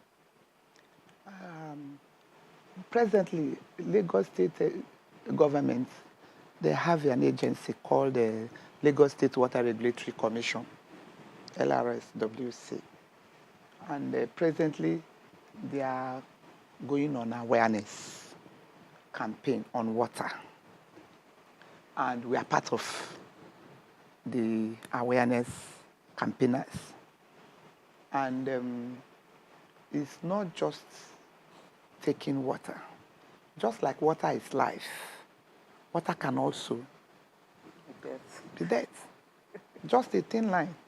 It's either here or here. Especially since you can't live inside water. Exactly. So there's enough water for the populace when it comes to drinkable water. Because I can tell you that at even a cost. Yes, at a cost. Because even the public will not even have confidence of drinking water from tap. That is the truth. Anymore. During our time, there was no sachet water, there was no bottled water, so we take water from tap. We go to public tap and we fetch water. But there's no more such confidence anymore. They have more confidence on packaged water. So therefore, the government should support the association to help them checkmate the activities of the practitioners. Okay. Well, that's definitely a strong one for government there, and I hope that they are listening and they will take that on board. We'll have to thank you very much this morning for being a part of our conversation. Mrs. Clementina Chinwe TVA is National President, Association of Table Water Producers of Nigeria, ATWAP. Thank you very much for your time. And we've also spoken with Professor Tunde Odesanya, who is a professor of Environmental and Analytical Chemistry and is Dean of Faculty of Science, Southwestern University, Okwonwa in Ogun State, among others. Thank you so much for your time, Prof. Thank you very much. Yeah, Sunrise continues in a moment. Just stay with us.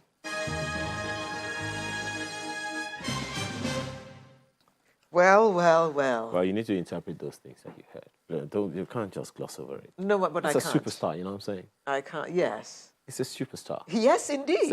It's a Grammy Award winner. Indeed. So and I'd like to say congratulations to you, Burna Boy. Congratulations, Nigeria. Congratulations, Wizkid. You have made Nigeria proud, both of you. Absolutely. Grammy Award winners. Are these the first Grammy Award winners? Well, we have had... Yes, we've had nominations. Nominations. But this is the first time we're having not a win, two. Absolutely. 2 wins. Well done, guys. Of course, success has all kinds of relations, including us, so we shall claim you. Yeah, well, you know, interestingly, you know, when we talk about Nigerians winning the Grammys, we've had a few who were not Nigeria-based. I don't know, is Sade one on that list? I'm not sure right now. Sade is in Nigeria. Yes, but it's a... Well, okay. Nigerian in diaspora. So, anyway, on Sunday, history was made as Nigeria's music sensations Damini Ogulu, popularly known as Burna Boy, and Ayo Balogun, popularly known as Wizkid, won Grammys. The self-professed African giant won the Grammy in the category of Best Global Music Album for 2020. And that album, which won the Grammy, is called Twice as Tall, while Wizkid collaborated with Beyonce. I think we've spoken about that on this program. And he collaborated with Brown Skin Girl, and that earned him the Best Music Video. Wow. Nigeria on the map. Nigeria on the map. Go, guys. Go, guys. Win all those awards and bring them home. For a second, I thought you wanted to sing. I beg your pardon? For a second, I thought you wanted to sing. Me sing? I said I thought you wanted to sing. Maybe just one of the Grammy nominees. You don't want your ears damaged, I promise you. Well, we have two guests to help us look at this and maybe also talk to us about how we can produce more Burna Boys and more Wizkids. Mr. Michael Ugu is CEO of Freem Digital Limited, and he was the pioneer general manager over at Sony Music Entertainment, West Africa, UK. Good morning, Michael. Remember? Good morning. Good morning. You remember Sony Music in those days, you know? Absolutely. Yes. And we also have a board member, Grammy Recording Academy, Aramide, who joins us from Maryland. Oh, she's looking at us. Oh, she's looking at us, yes. Good morning, Aramide. When you say Maryland, please, it's not... Maryland, Lagos. Ikeja, Maryland. It's the other one. Yes. So, Michael, these boys have put Afrobeat or Afro hip hop or... Ladies first. It's not a bad idea. Thank you very much, Okay, Michael. How remiss of me, Aramide, I stand corrected. You're a lady, so I have to put you ahead. You know. I should come to you first. Thank you very much. So these guys have put Afro music, Afro hip hop, whatever you all want to call it, they put it on the map of the world, the music map of the world. So where do you think we're going to go from here with this our music?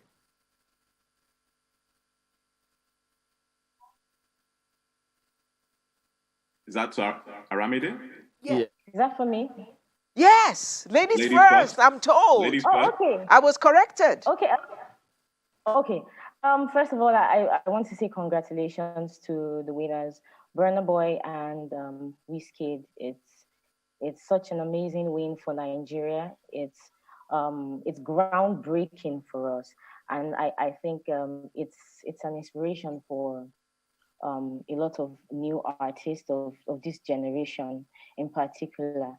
And I think that from here, what these wins mean actually is that a lot of focus will now be placed on Afrobeats, although that has been happening, but winning the Grammys at this particular time will place focus on our music industry, our music, our sound, not necessarily just Afrobeats. I think our sound in general, including rap, including soul, and Afrobeats again. Like it places a lot of focus, and yeah.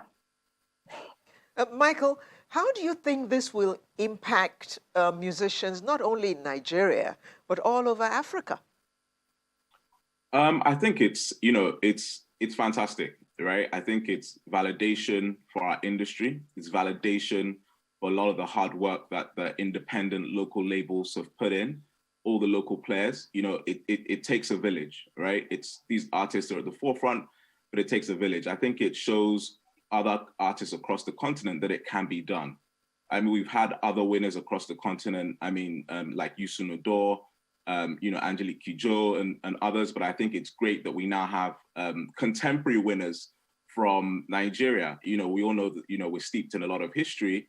I believe Sikiru Adepoju, had won some years back.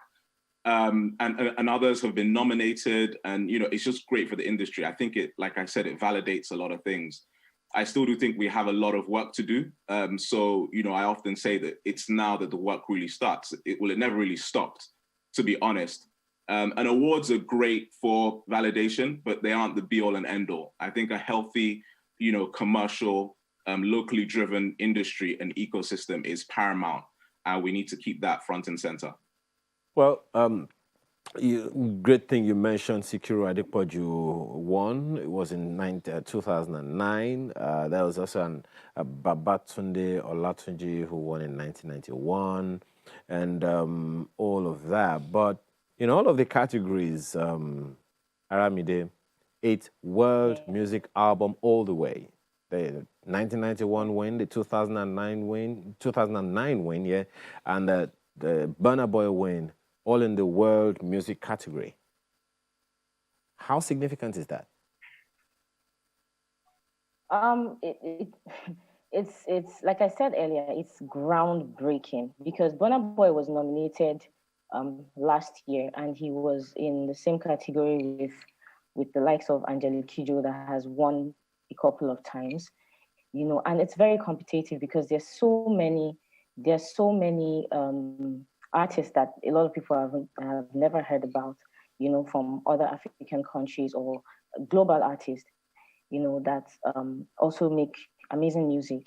But Burna Boy, I keep saying we winning, Burna Boy and Wizkid winning the Grammys is particularly significant because they are homegrown artists. They are not diaspora artists.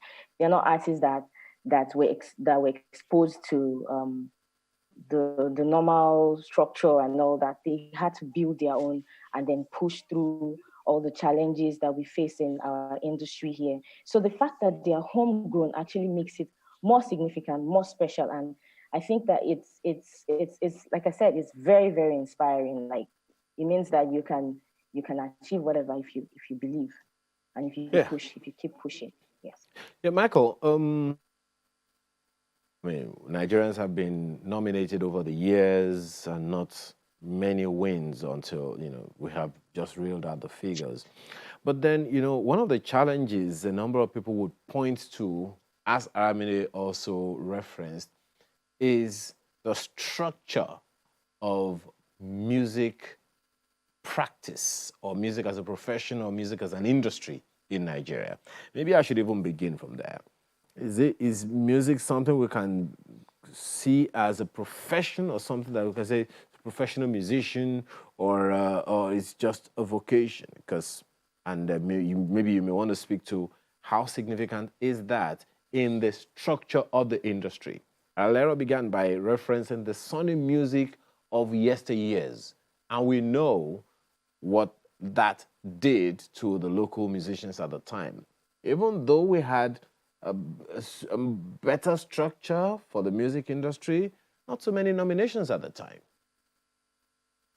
Yeah, agreed. I think that, the most important thing is that, our music has, penetrated, internationally. I wouldn't say it's fully mainstream yet, but I definitely think that helped with regards to how much Burna Boy's label, which is Warner Music, pushed for him to actually get that Grammy. I mean, he works extremely hard. He had a machinery behind him. And it's not saying that you need a major label to win a Grammy, but they definitely did have structures in place. And I think back then, when Sony were initially in the market, we know that they left the market because of the fact that there was a lack of structure, there was piracy. This is pre-digital when everything was physical. So yeah, I think that it is important to have a structure, but more important is the work ethic. And going to your question about whether it's a vocation or a profession, I mean, it's definitely a profession. I was an investment banker years ago, over a decade ago, and I've been in the music industry for the last 10 to 15 years or so. And, I've seen the industry grow in leaps and bounds. I've seen how it's actually been a massive employer of labor, and it's been professionalized. compared to 10, 15 years ago. We're seeing local companies grow, local companies become better capitalized, local companies actually leverage on the digital opportunity to drive local businesses. They're employing local people who are becoming professionals in their own right.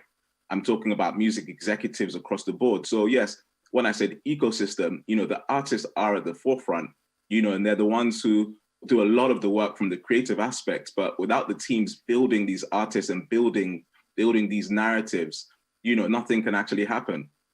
So yeah, even though the major labels are known as, these great structures, I think that we've been able to actually see some great local structures, from, the Mavens is a pretty solid structure now. YBNL is a pretty solid structure. A few of the big local labels are doing pretty well, putting out newer artists, actually amplifying their sound across the world. And you have the distributors like my company, Freemi Digital, which is one of the biggest label services companies in Africa. We employ over 45 people. And, if music wasn't a profession or it wasn't an actual real business, we wouldn't be able to employ and pay people and actually continue to push artists to the world. Okay. Aramide, when we come back from this break, how can we exploit this to the fullest?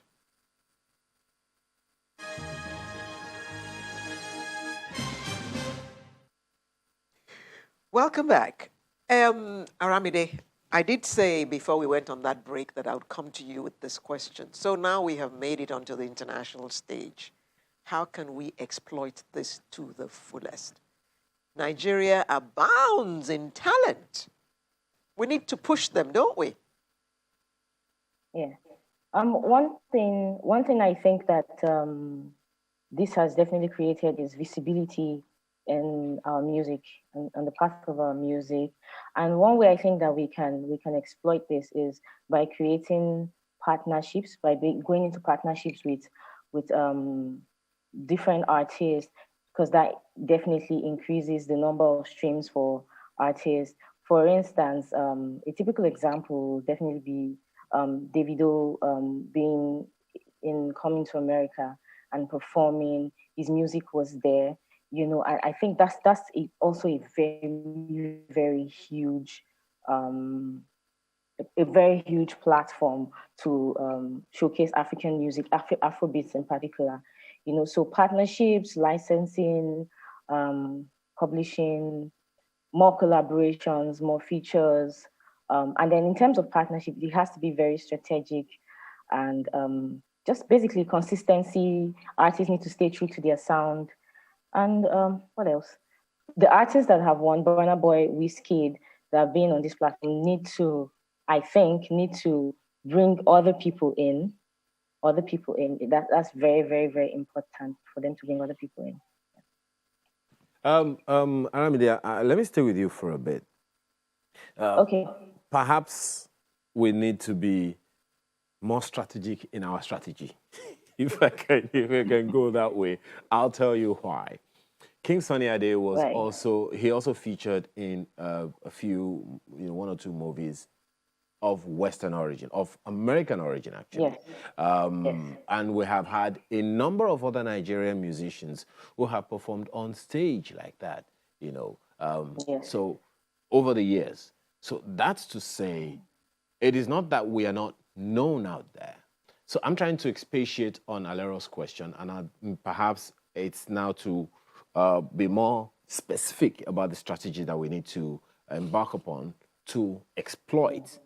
I can feel, I can sense Michael also aiming to put mouth for this matter, but let's stay with you, Aramide, for a bit. If we are to exploit this, we have had collaborations. Even in music, what's his name now? D'banj and a number of other global and Nigerian artists like that have collaborated with other musicians from different parts of the world, Africa, Europe, the Americas, and all. So what strategy do we need to embark upon to really exploit so that the attention really comes to Africa and we take full advantage, so to speak?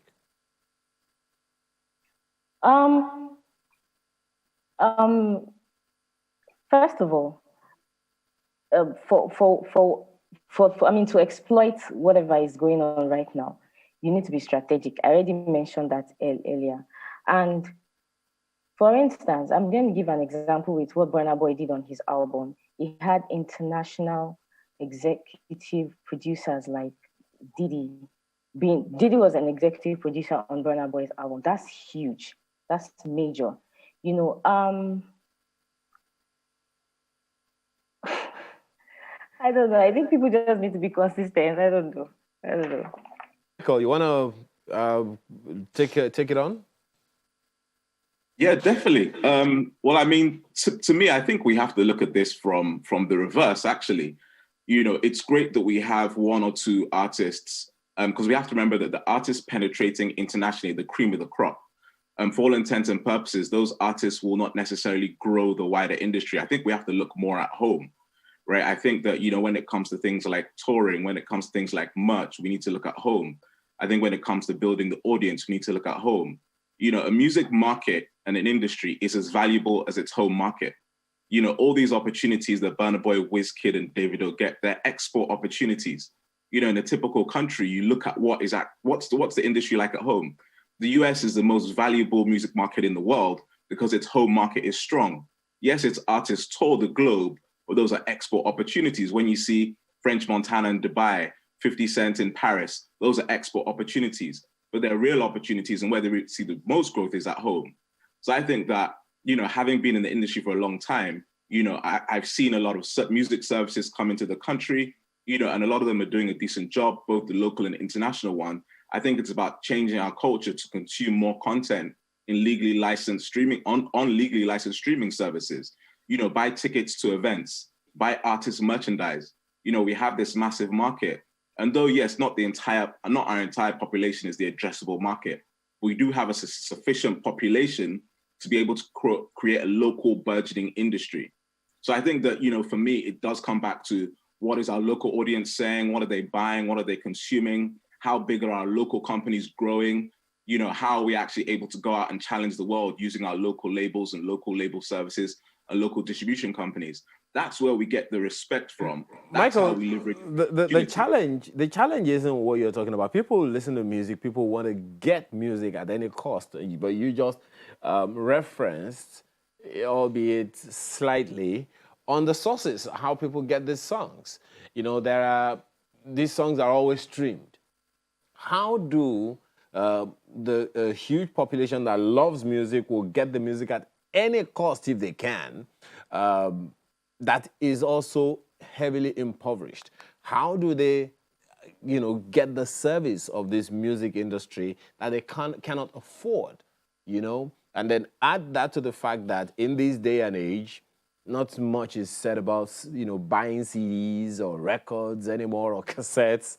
All of that is gone. That employment or consumption from that angle is all gone. It's now to download and put it on your phone or some you know, music listening device and all of that. So how do we grow the home market when these other avenues are kind of shut down?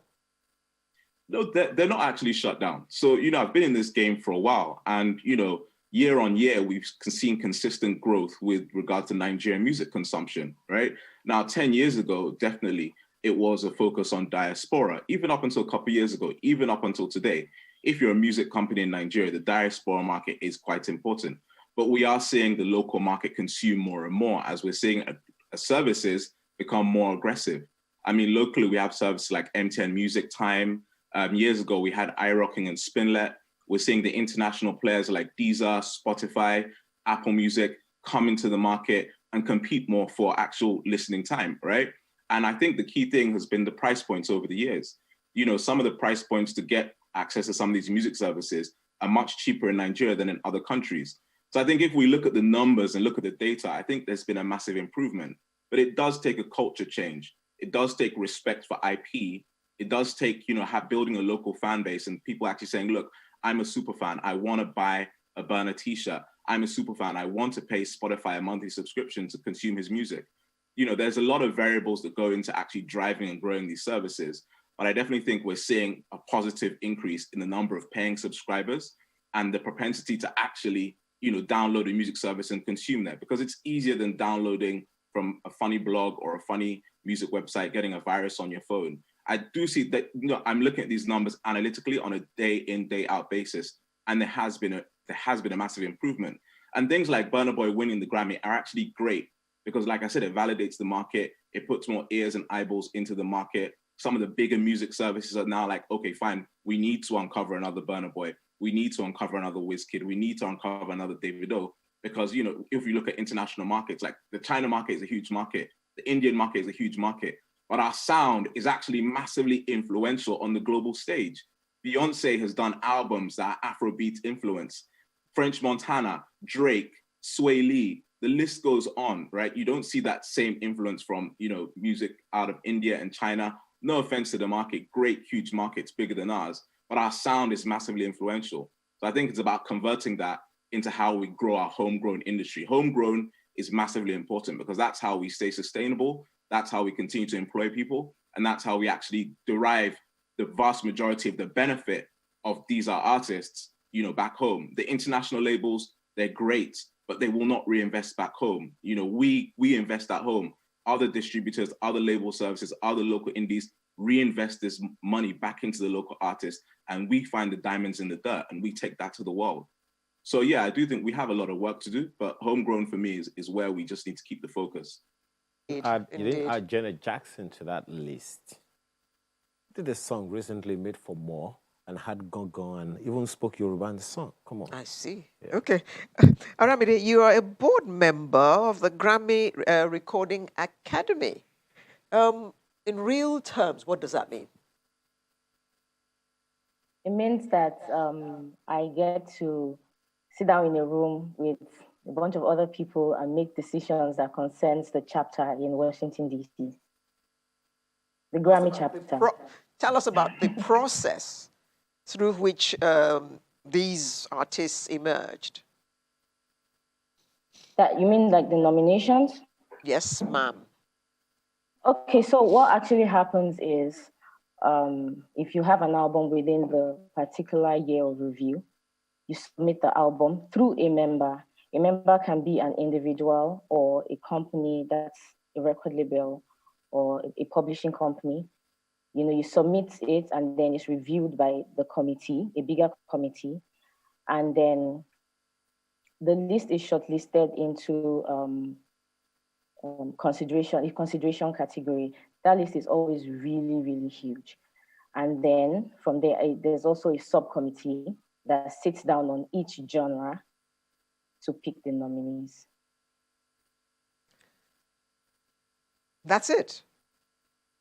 Yeah. Okay. Well, that's interesting, Aramide.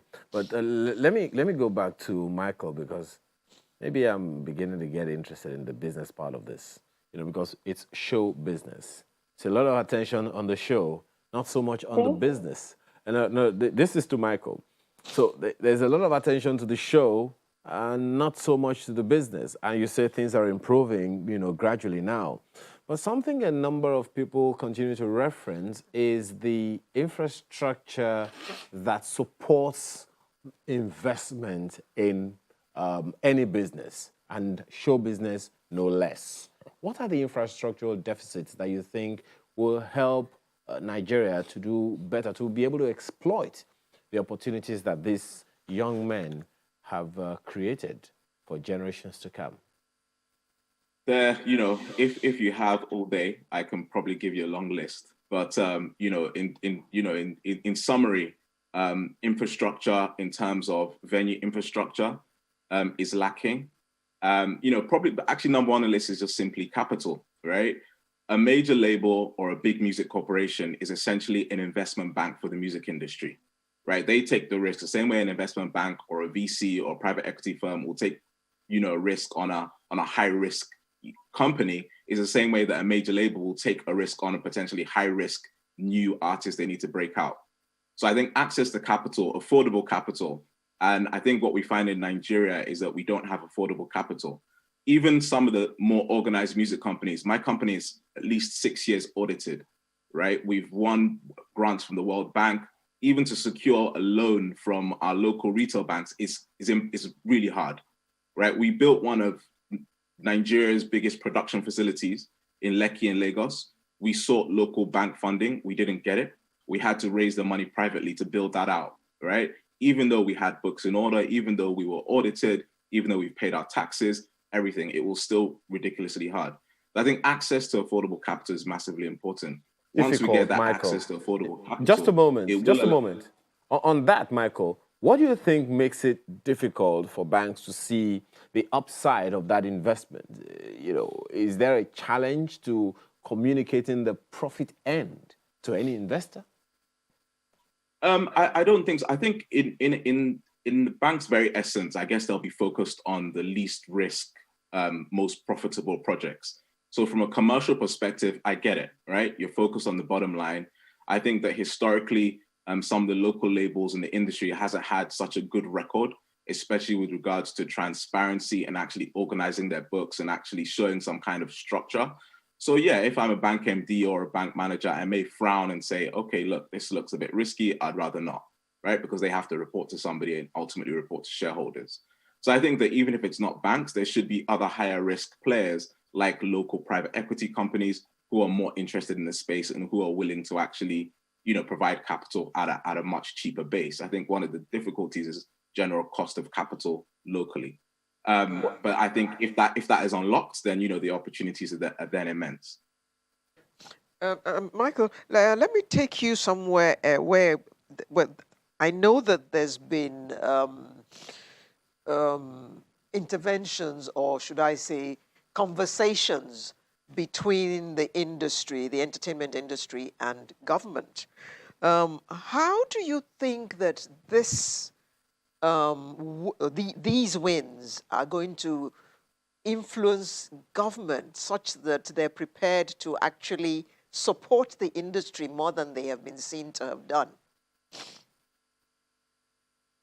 If wishes were horses, right? I think that, a lot would happen, but, the creative sector is definitely not a priority sector for the government. I've been in Abuja, I've met with several government officials, and yes, we've been involved in, several, talking about our projects and what we're working on, but a lot of it does come down to, them, it becoming a talking shop. I don't know how much these wins will actually push, our officials to then take the industry seriously. I'm really not sure. I can't say. And even if they do, it may just be a short-term, burst of, okay, let's do this, that, or the third, nothing really long-term. And I think that ultimately that does affect the conduciveness of our local industry. We do need to create that conducive factor. Now, players are looking at the opportunities, private sector players. But again, I think it's a responsibility of government to create that conducive environment. I believe that there's been a copyright review that's been sitting with the House of Rep or House of Senate for years, right? And it's that kind of review that actually revalues local IP and how we enforce the protection of that IP that I think, needs to be now pushed through government. If we get simple, quick wins like that, then that would be great, right? It's a start. We've had several meetings with John Asia and the DG of the NCC. And yes, they do have a lot of interest in pushing the sector forward, but, it all goes back to what's happening at the top. It does become political. And, some of us in the industry don't have that stomach for all that politics, and we just rather focus on our businesses and continue to drive them. So hopefully something happens, but it's just hope, right? Yeah, I'm pretty sure many people like you don't have the stomach for that politics. But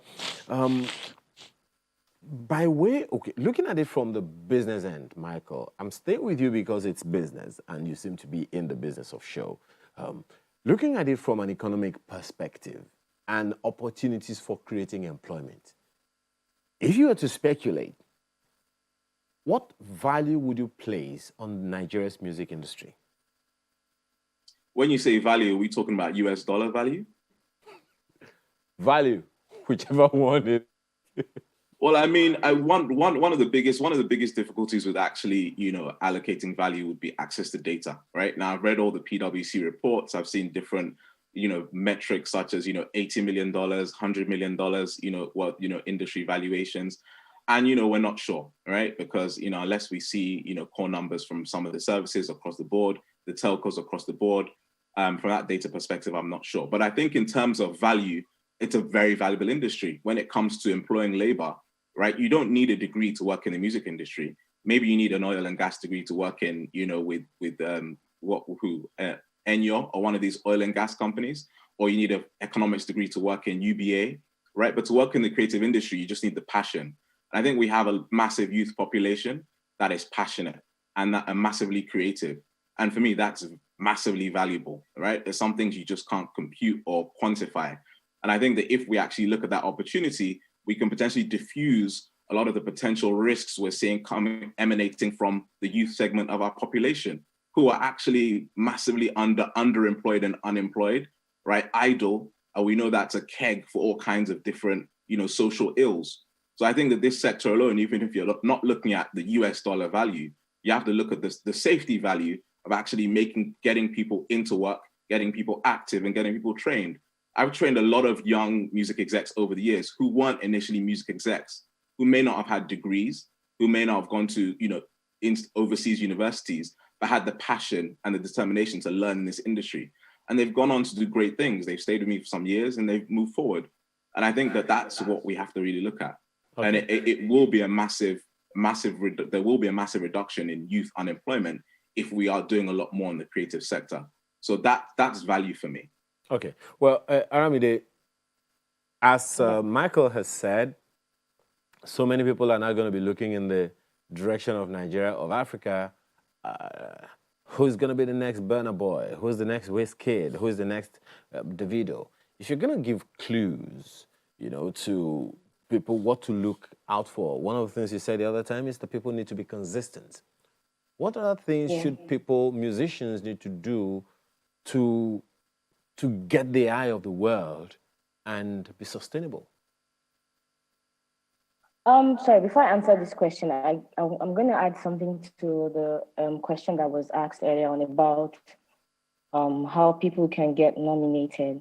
I forgot to add this. Only voting members of the Academy can vote for a nominated candidate. Like if an artist is nominated, only members that are registered as voting members can vote. So it's not open to the general public at all. Yeah, so back to your question.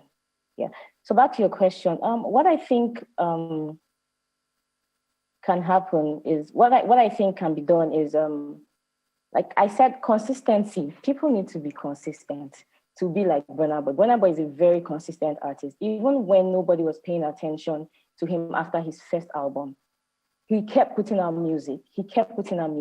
When his album, the album that had the Ye song, when it became huge, when attention was drawn to Burna Boy, I checked Burna Boy's catalog. I saw that he had already dropped like 3 albums after the first album, and then people started to pay attention. So consistency is always key, and then staying true to your sound. Burna Boy has always sounded like Burna Boy.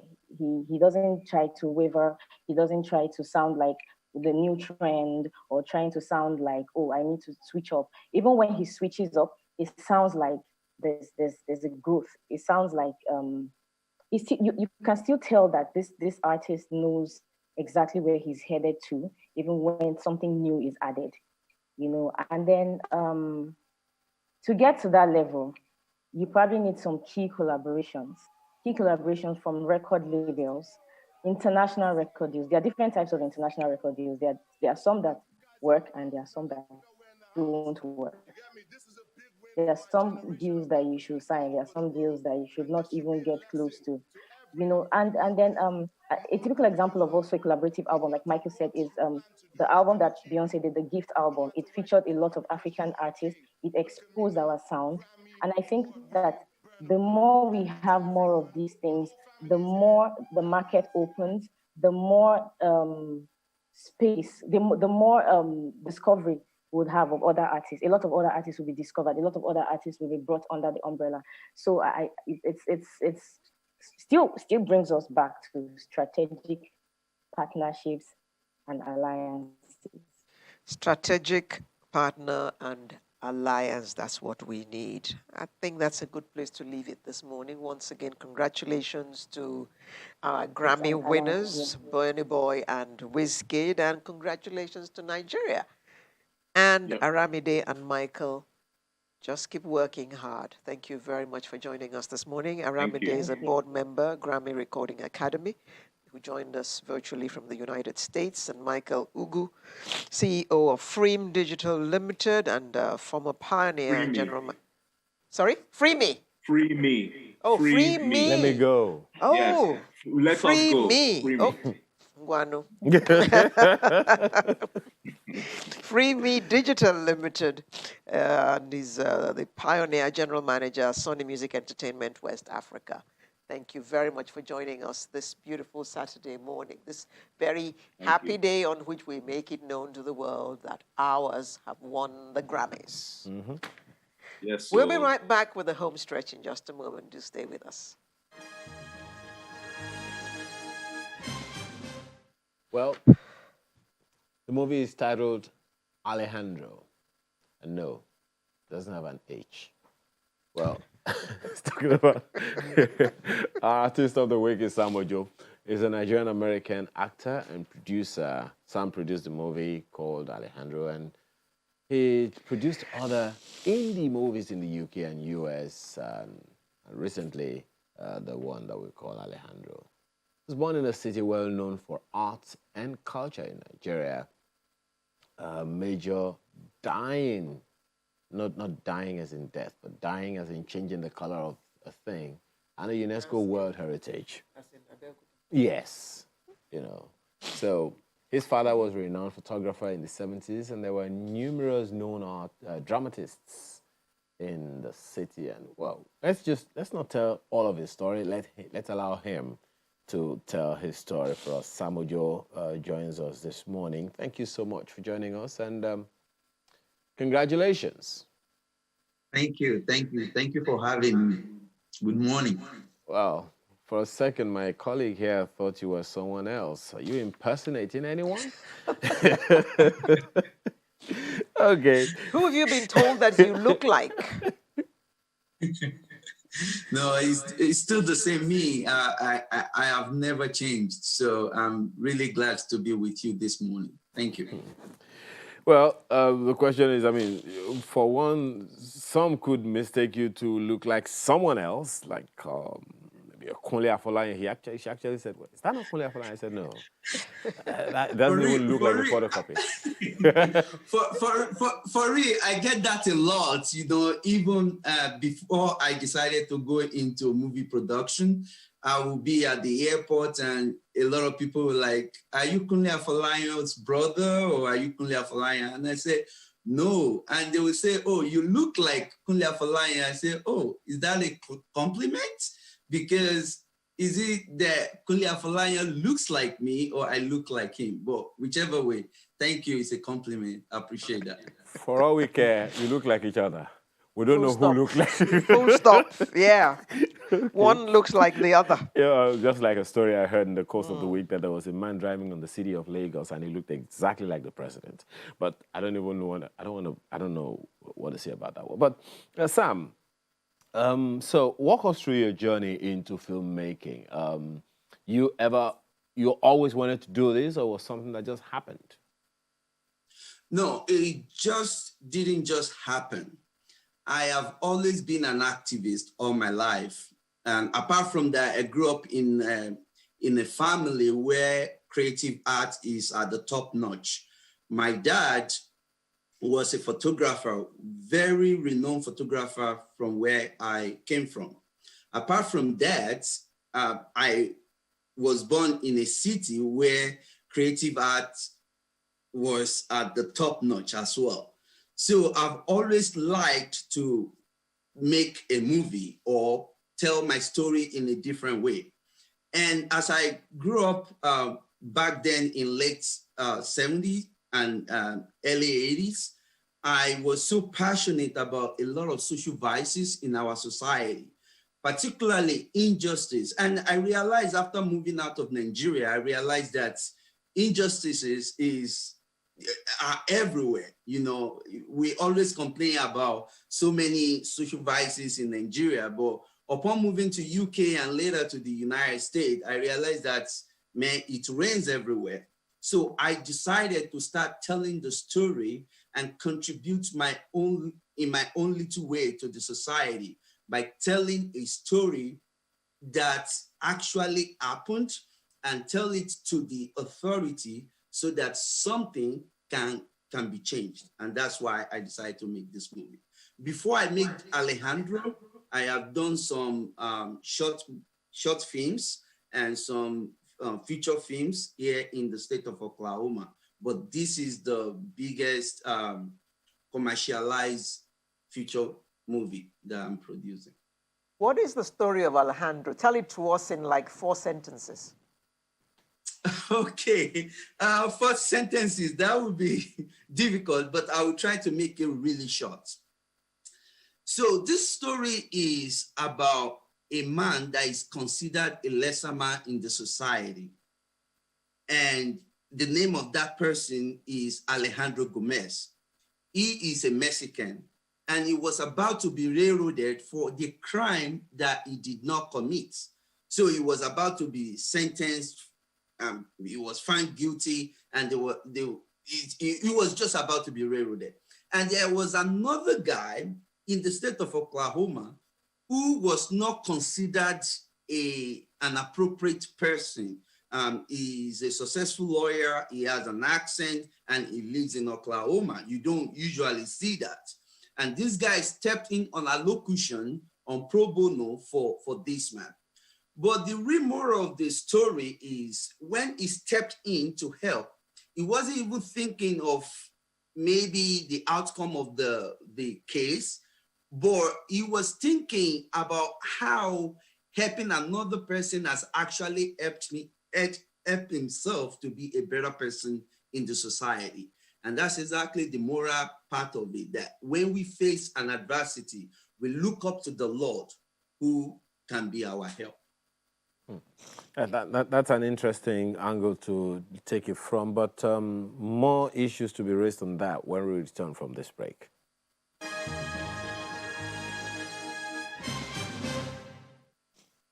Welcome back, and thank you for staying with us. Now, Sam, let's look at you as a person. Let's leave Alejandro and your filmmaking for a bit. Tell us about you, and why did you check out? I think it's about time to check out, to be honest. I've been in my own little world doing my thing, and I decided that it's about time to start telling my story. So to make it really simple, I was born in Osogbo, now Osun State. Then it was Oyo State. And I attended Federal University of Technology, Akure, where I studied engineering, geology and engineering. Then I worked for oil and gas for a couple of years. Then I decided to go into the entertainment industry. So I went to film school here in the state of Oklahoma, and I trained myself to be an actor and a film producer. So, and that's exactly why I am producing this movie right now. But the real reason why I am doing this is to tell our stories to the world. For example, in Alejandro, I'm sorry, taking you back to Alejandro, we tried to educate Nigerian people about other culture, about Mexican culture, quinceañera, for example, how quinceañera is done. And even for the fact that we are educating Nigeria on Alejandro, the pronunciation of Alejandro, I think is one achievement that we made from my production crew, because a lot of people will say Alejandro. And I really appreciate that. And another main reason is, like I mentioned earlier on, I have always been an activist. I really want a better world, and I want to change things better for my children coming after me. So if I see anything that is wrong in the society, I want to make it in a picture where people in the government, people in authority, people in leadership will see that, and maybe we can start talking about it. Maybe there will be a change, and that's the main reason why I decided to make the movie Alejandro.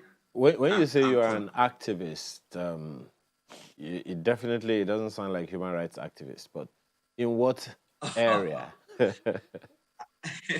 I am actually a human rights activist. I have participated in a lot of struggles, even when I was in Nigeria during the days of Abacha, Hope 93, MKO Abiola. I was in the forefront in Tinubu Square over there.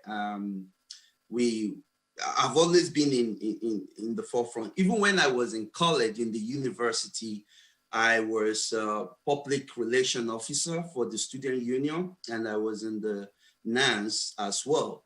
So upon moving outside of Nigeria, I still participated in anything activism, Black Lives Matters, or anything that is important to me. I am highly opinionated person, so I always want to tell my story. Of course, I listen to other people's view, and I try to make a very good intellectual decisions. A huge population of youths all over the world now, and Africa no less, more so Nigeria. And there's a lot of disillusionment, so to speak, and because opportunities are limited as far as many of them are concerned, and the future is definitely coming. The future, we cannot pause time. The future is coming. What would you be saying to anyone so we do not have a bleak future, but we have a certain and sustainable one? You are very correct. The future is coming. I would definitely advise anybody around the world to actually know your onions, regardless of where you want to live, regardless of what you're doing. If you decide to be an engineer, be the top-notch engineer. Let me use myself as an example, and this is not to brag or anything. I worked for oil and gas, and I was in the management. Like, if you have to compare that with the Nigerian territory, what I was managing was like the whole market in Nigeria and Equatorial Guinea for my company that is actually based in Nigeria as well. So the reason why I could achieve that was because I made sure that when I compete with other people, I actually know exactly what I'm doing and push myself really hard to do better. So this is what I would encourage anyone. Know something. If you're a plumber, if you're an electrician, whatever that you decide to do, make sure that you know it very well inside out. Understand the trade and the craft, and then, look forward to the future. Okay. Sam, in parentheses, where are you in Oklahoma? I'm in Tulsa, Oklahoma. Well, Tulsa happens to be second home for me. But in the meantime, what are you working on at the moment? So the movie Alejandro is actually going to be out. So we are doing the post-production right now. I mean, the post-production is done. Sorry, I apologize for that. It's completed. So we are working on putting it on the cinema here in the US, and of course, with some other cinemas back home in Nigeria as well, if possible. And we are at the conceptualizing stage of another movie, which is called The Center of the Universe. And basically, there is this popular saying that there is center of the universe in Tulsa, Oklahoma. So I want to make that a movie talking about strange people coming from Nigeria to see where there is center of universe, and they find themselves in Oklahoma sometimes. I don't want to give you a spoiler about it because we are still developing the concepts and see how we can educate people and inculcate our culture into it. Any plan for using more Nigerians in that movie? Oh, absolutely. And that is exactly my goal. I really want to collaborate with artists, actors and actresses from Nigeria. And I want to get more people here to Nigeria as well. Like what you were discussing before I came on board about Damini Ogulu and Ayodeji Balogun, you know, winning the Grammy Award and stuff like that. You know, this could be possible because they were able to collaborate with great artists from the United States. So, and that's exactly my passion and my vision. When I have met with some of these big producers here, I always talk about this and talk about the market in Nigeria and what we can do together. Yeah, we're looking forward. Yeah, we're looking forward to more of that, because ultimately that's what it's about. Nigeria to the world, right? Sam Ojo is a Nigerian-American actor and producer, and thank you so much for your time and thoughts this morning, and all the best with Alejandro. Thank you. Thank you for having me. Yeah.